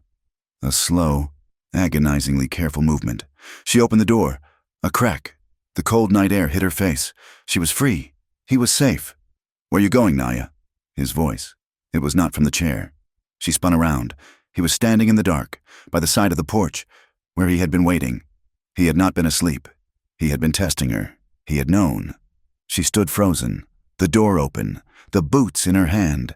I go, she whispered, her voice breaking. So you are. Safe. The soldier. He is right. I am. Death. I am. A threat. Get back inside. No. She had never said no to him. You are. Good, Silas, you are. Home. I burn your home. I will not. I go. She tried to step past him, into the dark. He grabbed her. He was not gentle. His hands were like iron bands on her arms. He dragged her back onto the porch. He took the boots from her hand and threw them, clattering, into the cabin. He took the knife. I told you, he said, his voice low. A growl of such profound anger and love it terrified her. You ain't going. You will hang, she cried, her voice a desperate whisper. For me, I am nothing. I am a dead woman's ghost. Then I'll hang. He pulled her to him, his arms crushing her against his chest. He was shaking. He was as terrified as she was. They can come, he snarled, his face buried in her hair. They can send the whole damn army. He pulled her back, holding her face, his thumbs brushing the tears from her cheeks. His eyes were wild in the moonlight. "Do you hear me? They can come, and they can burn this cabin down. They can burn the whole damn canyon to ash." He pulled her closer, his forehead against hers. "I don't care. If they burn this cabin down, I'll still have you in my arms when the smoke clears." She broke, all the running, all the fear, all the strength she had used to survive. It just shattered. She let out a wail, a sound of such complete and total desolation. And she wept. She wept in his chest, her hands clutching his shirt, the sobs tearing out of her. For her baby, for her husband, for this man, for the right to simply be. He held her. He just held her, his back to the dark cabin, where the soldier moaned. And he looked out at the canyon, his eyes cold and hard. He had been a man waiting to die. Now, he was a man ready to kill. The soldier did not last the night. Sometime in the small, black hours before dawn, the fever and the poison in his leg finally won. He died in the dark, on the floor of a stranger's cabin, his duty unfulfilled. When the sun came up, Silas and Naya stood over the body. The cabin, which had felt like a fortress, now felt like a tomb. The air was thick with the silence of death and the heavy, sour smell of sickness. "He's gone," Silas said. His voice was flat. Naya just nodded, her hands clutching her own arms. The immediate threat, the blue-uniformed man, was gone. But his death was not an end. It was a fuse. "We have to bury him," Silas said. He wrapped the boy, and he was just a boy, younger than Silas had first thought, in his own ruined army blanket. Silas carried the body outside. He did not take him to the small, sad patch of ground where his own family lay. He would not have this uniform, this reminder, anywhere near them. He chose a hard, lonely hill facing north, a place with no shade and no view, just rock and scrub. He dug for 2 hours, the thud and scrape of the shovel the only sound in the canyon. Naya did not help. She stood on the ridge above him, the Winchester in her hands, watching, not watching him, but watching the trail, the entrance to the canyon. They were already at war. He rolled the body into the shallow grave. He looked down at the young, pale face, already gray in the morning light. "He had a name," Silas said, mostly to himself. "Evans," Naya spoke from the ridge. Her voice carried on the wind. "He was a soldier. He was a boy," Silas said. He picked up the shovel and began to throw dirt onto the blue blanket. He worked until a low, ugly mound of fresh cleft rock and earth scarred the hillside. They did not say a prayer. They did not build a cross. A name was a thing for a place you wanted to remember. This was a place they needed to forget. They walked back to the cabin, the empty shovel heavy in Silas's hand. He looked at Naya, her face hard and set, the rifle held with a new, grim confidence. "He was right," Silas said, as he barred the door. "He is dead," she whispered, as if that ended it. "He was right," Silas repeated, his voice a low growl. "He said he was part of a patrol. He was the one who got away, which means the rest of them died. And when this one didn't come back, they're not just a patrol anymore. They're a search party. And they're looking for him. They're looking for us." Naya's face, which had been so strong, crumpled. "They will come. They will come," Silas confirmed. "And they'll follow his tracks, or they'll find that grave. Either way, they'll end up right here, at our home."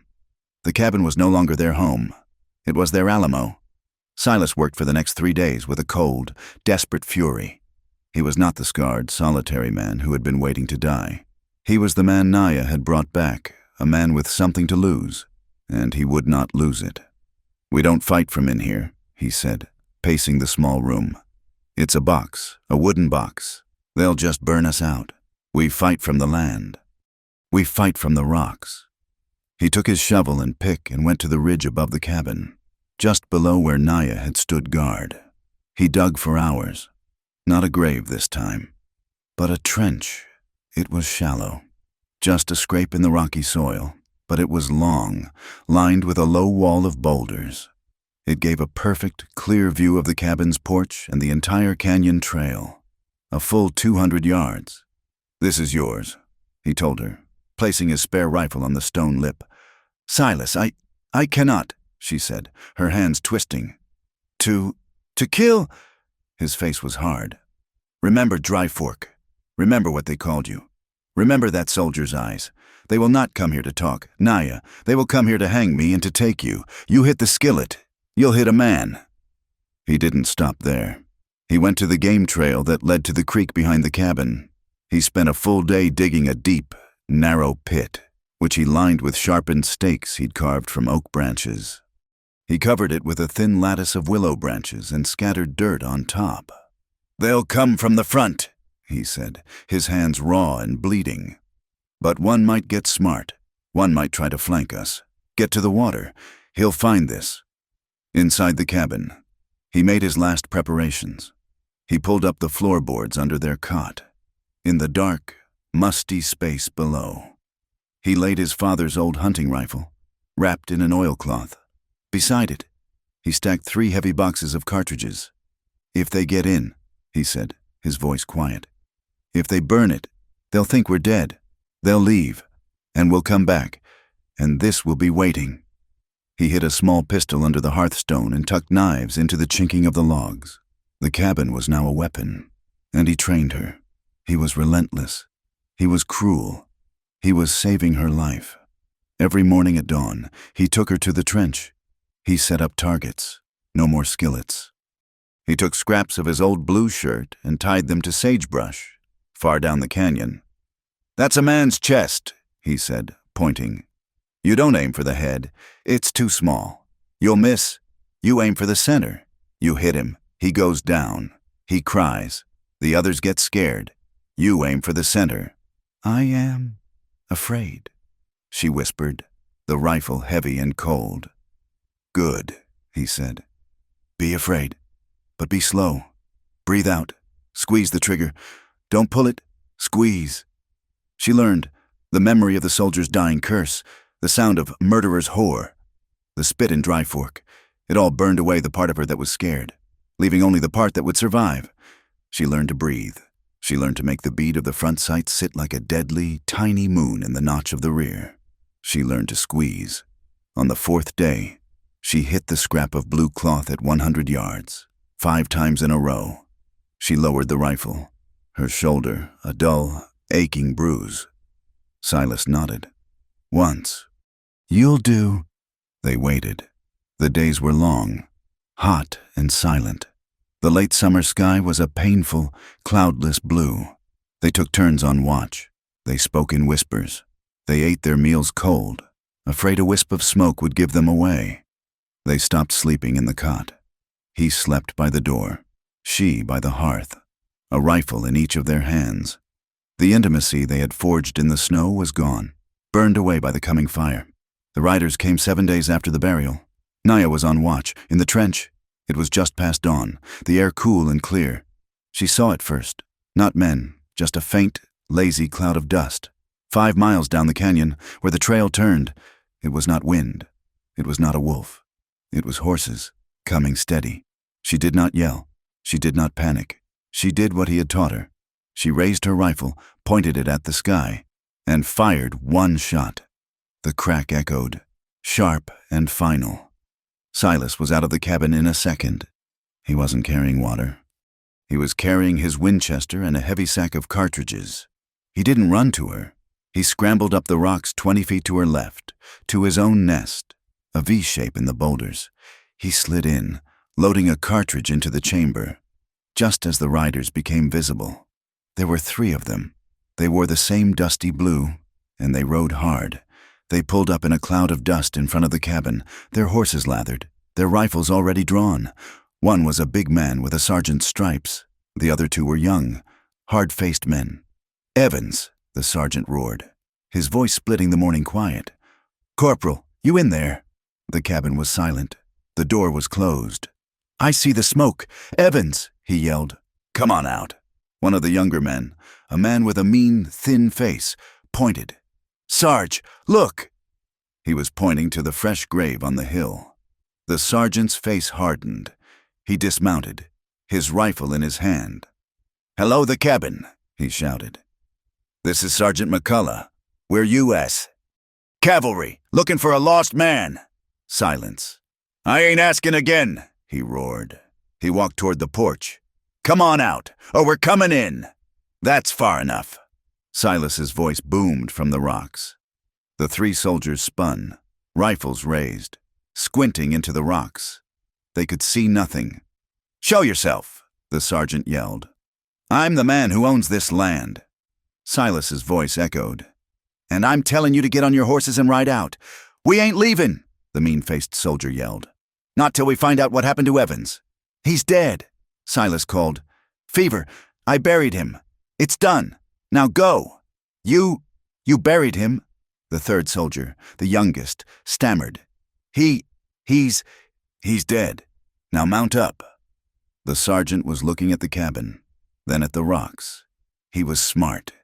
He came here tracking hostiles. He was tracking the widow, the one from the list. He looked up at the rocks. "So that's it. She's here. You killed him, didn't you? You killed a U.S. soldier to protect a filthy squaw." Naya's breath caught in her throat. The mean-faced soldier laughed, a high, ugly sound. "A murderer's whore," he screamed up at the rocks. "You'd die for that? For a piece of—" Silas's reply was the Winchester. The sound was a deafening crack. The mean-faced soldier was thrown backward off his horse, a neat, dark hole in his shoulder. He shrieked, a sound of pure terror, and writhed on the ground. The world exploded. The sergeant and the young soldier dove from their horses, firing wildly at the rocks. Bullets sparked and whined off the boulders around Silas. "Naya!" Silas roared, his voice lost in the gunfire. "The young one! Take the young one!" Naya had been frozen. The insult, the gunshot. But Silas's voice, her name, it broke the spell. She saw the young soldier, his face white with panic, trying to aim at Silas's position. She saw him. He was a threat. He was a boy. He was her death. She put the bead of the rifle on the center of his blue shirt. She let her breath out. She squeezed. Her rifle bucked, slamming her shoulder. The sound loud in her own ears. The young soldier. He just sat down. He looked at his chest, a strange, surprised look on his face. A dark flower was blooming on the blue. He toppled over sideways, his rifle clattering on the rocks. 2 down, 1 to go. "Sarge!" the wounded one was screaming from the ground. "Sarge, I'm hit! Help me!" "Shut up, Cobb!" the sergeant roared. He was smart. He hadn't hidden. He had run, zigzagging, to the side of the cabin, where the wood of the wall protected him. He was blind to them, and they were blind to him. It was a standoff. "You in the rocks!" the sergeant yelled, his voice tight. "You murdered my men. You're gonna hang for this." "You came to my home," Silas yelled back. "I'm gonna burn you out." "You try." Silence. The only sound was the wind, and the terrible, wet groaning of the man named Cobb. Naya was reloading. Her hands were shaking so hard she dropped the cartridge. She fumbled for it in the dirt, hot tears of terror streaming down her face. She had killed a man. "Stay down, Naya." Silas's voice came, low and calm. "He's just one man. He's trapped. He'll—" The sergeant was smarter than that. He burst from cover, but he wasn't running at them. He was running away, back toward his horse, which had stayed put. He was escaping. "Silas! He's running!" Naya screamed. Silas stood. It was a fatal, necessary mistake. He rose from the cover of his rocks, bringing the Winchester to his shoulder to get a clear shot at the man's fleeing back. It was a long shot. The wounded man on the ground. Cobb wasn't done. He was on his stomach, his pistol in his left hand. He saw Silas stand. "Sarge!" he screamed, and fired his pistol. The sound was small, a flat pop.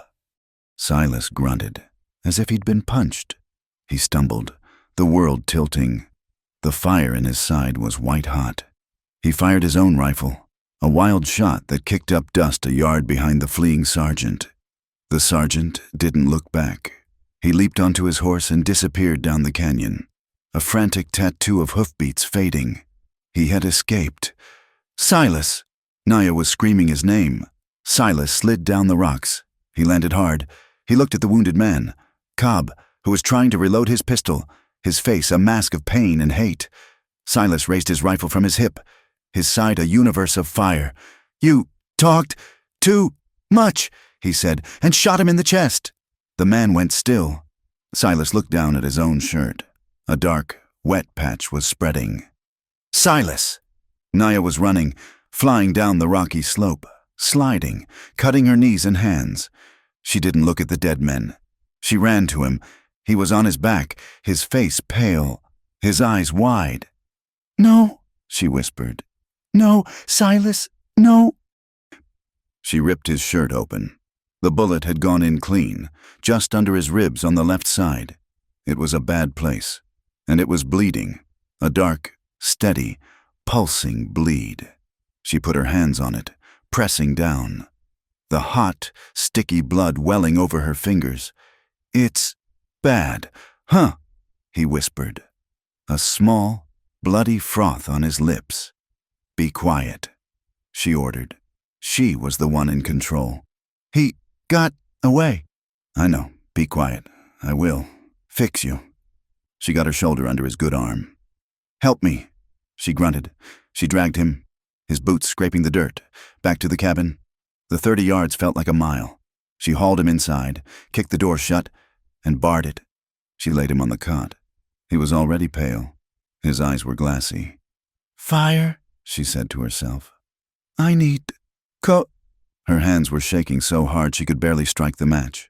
She built the fire, stuffing wood into the stove, her eyes never leaving the red stain that was already soaking through the cot. He was bleeding out. It was inside. She couldn't stop it.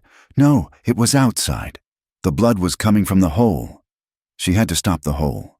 She knew what to do. Her grandmother had shown her. On a gored hunting dog. It was brutal. It was life. She took his long, sharp skinning knife. She held the blade in the heart of the new fire until the steel glowed a dull, angry red. She ripped his shirt off. She took the bottle of whiskey, the one he kept for nightmares. "Silas," she said. He looked at her, his eyes full of fog.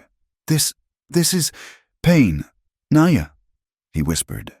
She poured the whiskey over the wound. He screamed. It was a sound that tore the air. His body arched off the cot, his hands clawing.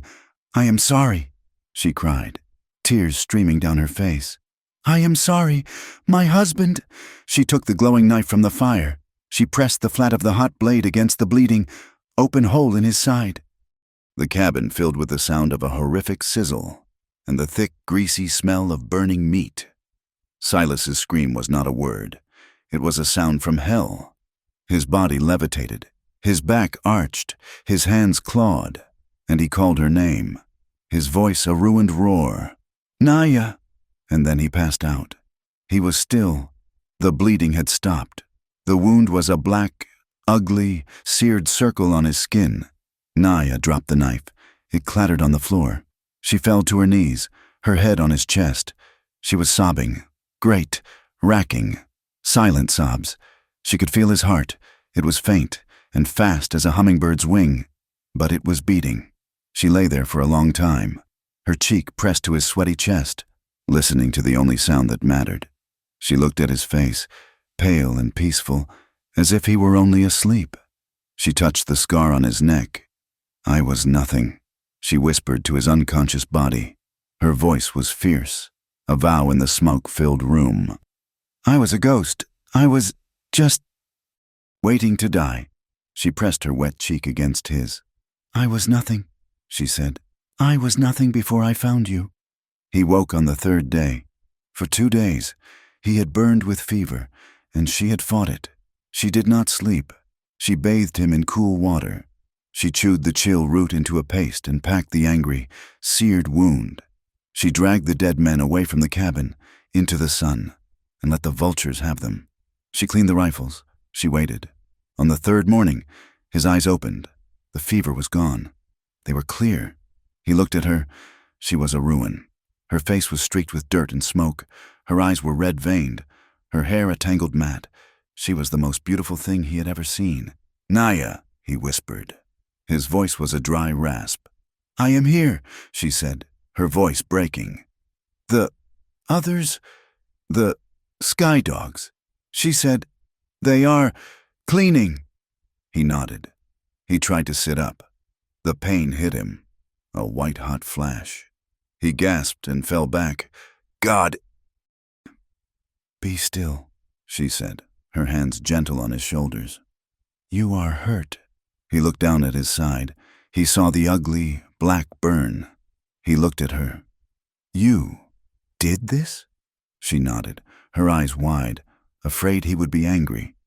It was bleeding." He reached up, his hands shaking. He touched her face. "Good," he whispered. "You saved me." That night, the cabin was quiet. He was weak, but he was alive. The pain was a low, hot throb. He woke in the dark. Naya was asleep on the floor, her head on her arms, beside his cot. "Naya," he whispered. She was awake in an instant, the skinning knife in her hand. "What? Who?" "It's me," he rasped. He smiled. "The floor. It's cold." She understood. She put the knife down. She stood, swaying with exhaustion. "Come here," he said, his voice rough. She climbed into the narrow bed, her body fitting against his.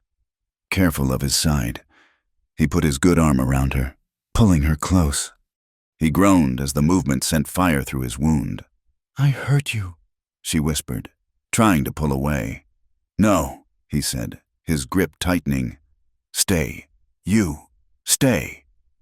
They lay like that for hours, her warmth a balm against his pain. He was alive. She was alive. He woke again, just before dawn. He could feel her soft breath on his neck. He could also feel the sharp, insistent hunger of a man who had been to the edge and come back. She stirred. She rose up on one elbow, looking down at him in the dark. His face was shadows. His pain was a living thing between them. She kissed his mouth, a slow, soft kiss, full of grief and relief and a love that was stronger than death. "Silas?" she whispered. She unlaced the front of her shift. "Naya," he breathed, his voice thick with pain and a new, sudden heat. "No, I can't. I'm hurt." "I know," she whispered. She moved. She swung her leg over his body, straddling him, her knees on either side of his hips. She was so light. She was like a moth. She was careful of his side. She sat on him, her back straight, and looked down at his face. She was the strong one now. She took his hand, the one that wasn't burned, and placed it on her breast. "You," she whispered, "will be still. I will love you." She leaned forward, her hair falling around them, a black silk curtain, shutting out the world. She slowly, gently, took him inside her. He gasped, his body arched, his good hand gripping the blanket. It was a jolt of pure, white pain, and it was a jolt of pure, hot pleasure. They were the same thing. They were one. She moved, gently, slowly. She rode him, her eyes closed, her face a mask of fierce concentration. This was not lust. This was life. This was her, claiming him, claiming the life he had given her and giving it back to him.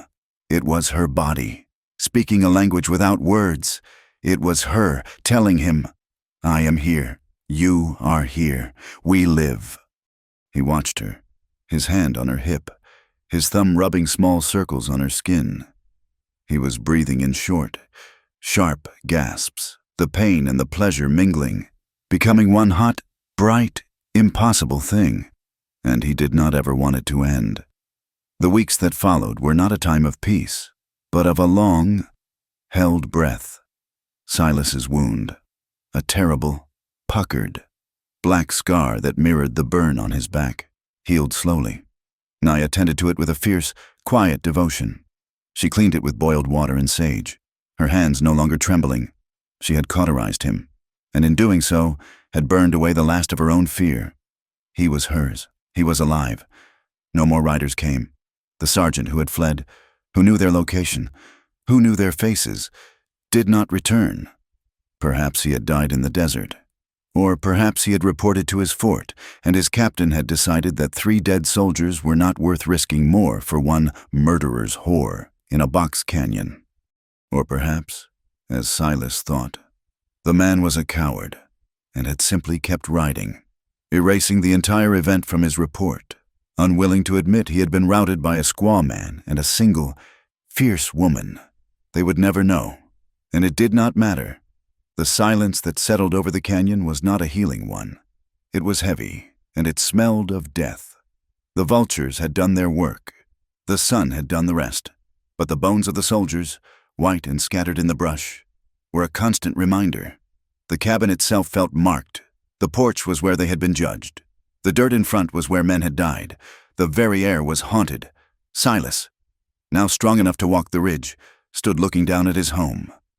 It was no longer a home. It was a grave. It was a target. "We can't stay," he said one evening. The sun was setting, painting the rocks a bloody, awful red that reminded him of his side. Naya was beside him. She had the Winchester. It was hers now. She never went anywhere without it. "I know," she said. "The snow will come," he said, touching the scar through his shirt. "And we'll be trapped again.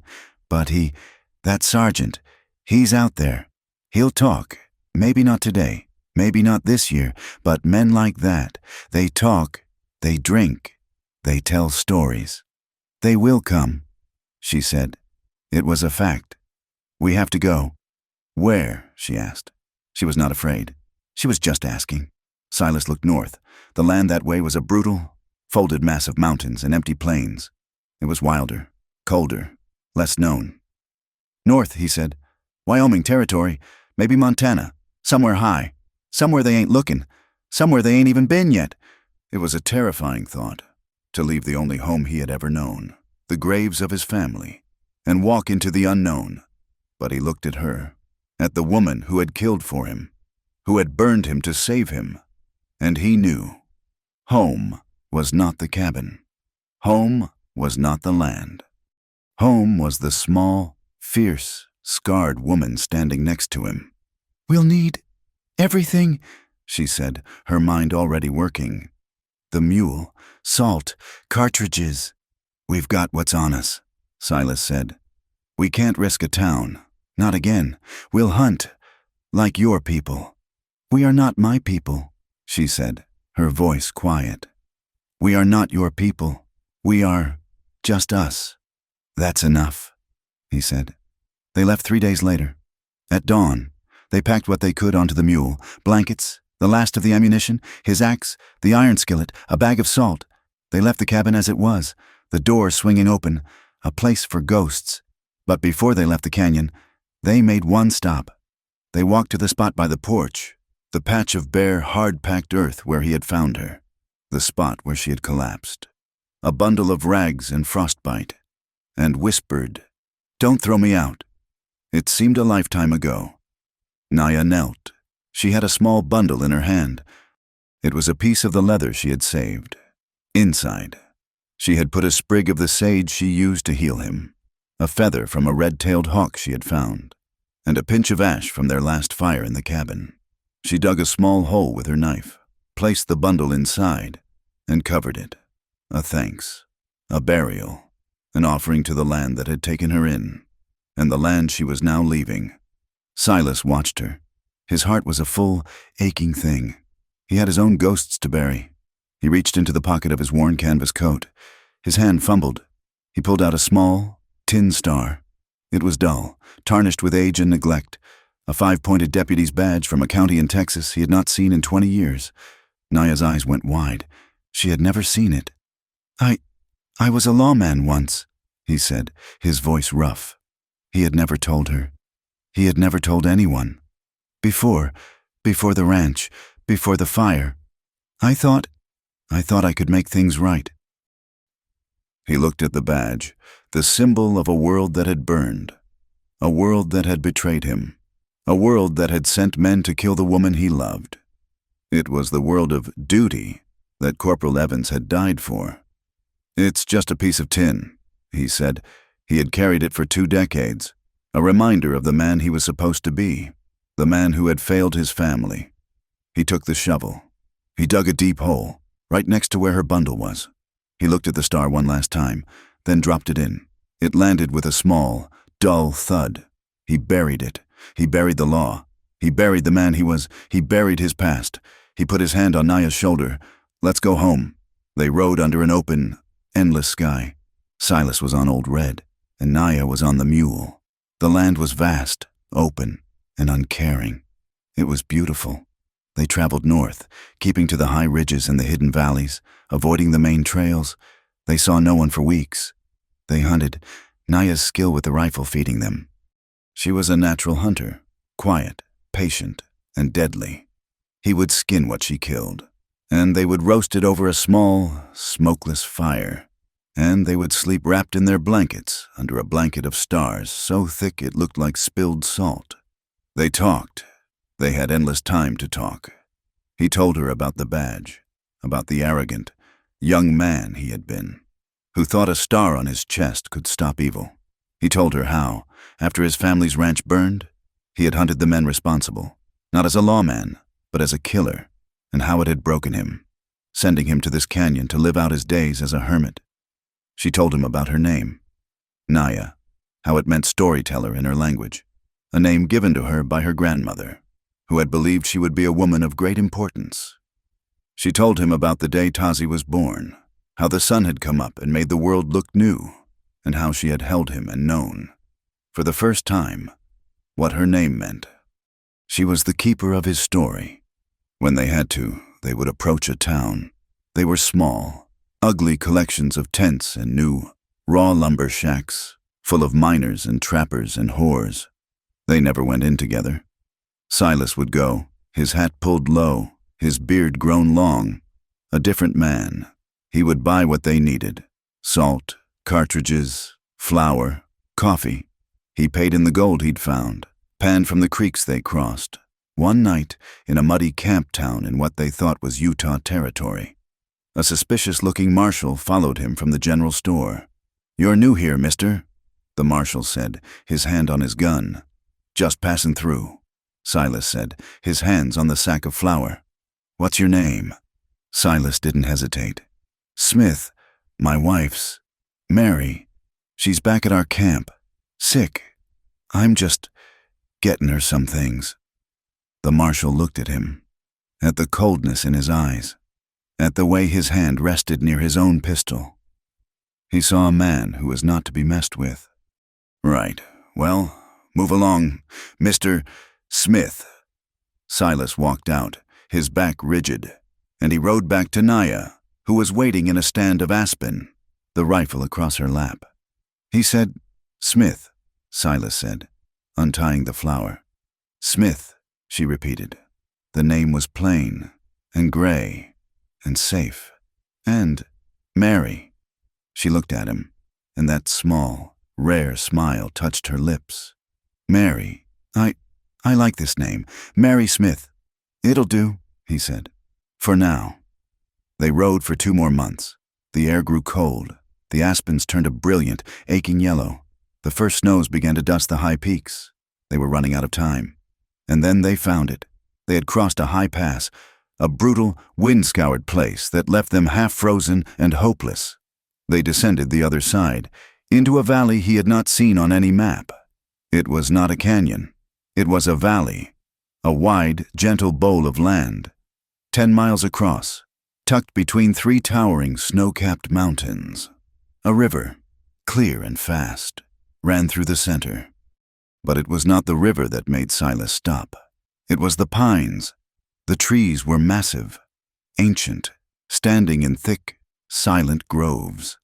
And in the center of the valley, a stand of them protected a wide, clear meadow. "Silas," Naya whispered, her voice full of awe. The place was untouched. There was no sign of an axe, no old fire pits, no ruts from a wagon. The game trails were thick with deer and elk. It was quiet. It was hidden. It was a place that had been waiting. "This is it," Silas said, his voice thick. "This is the place." They rode down into the meadow, and for the first time in his life, Silas felt like he had not run away from something, but had arrived somewhere. He built the new cabin by hand. He felled the massive pines, The thud of his axe, a new, proud sound in the valley. It was not the sad, lonely cabin of his father, built for hiding. This was a house, built for living. And Naya worked beside him. She was not his refugee. She was his partner. She notched the logs with a small hand axe, her movements swift and sure. She gathered moss and mud and chinked the walls. Her hands covered in the earth of their new home.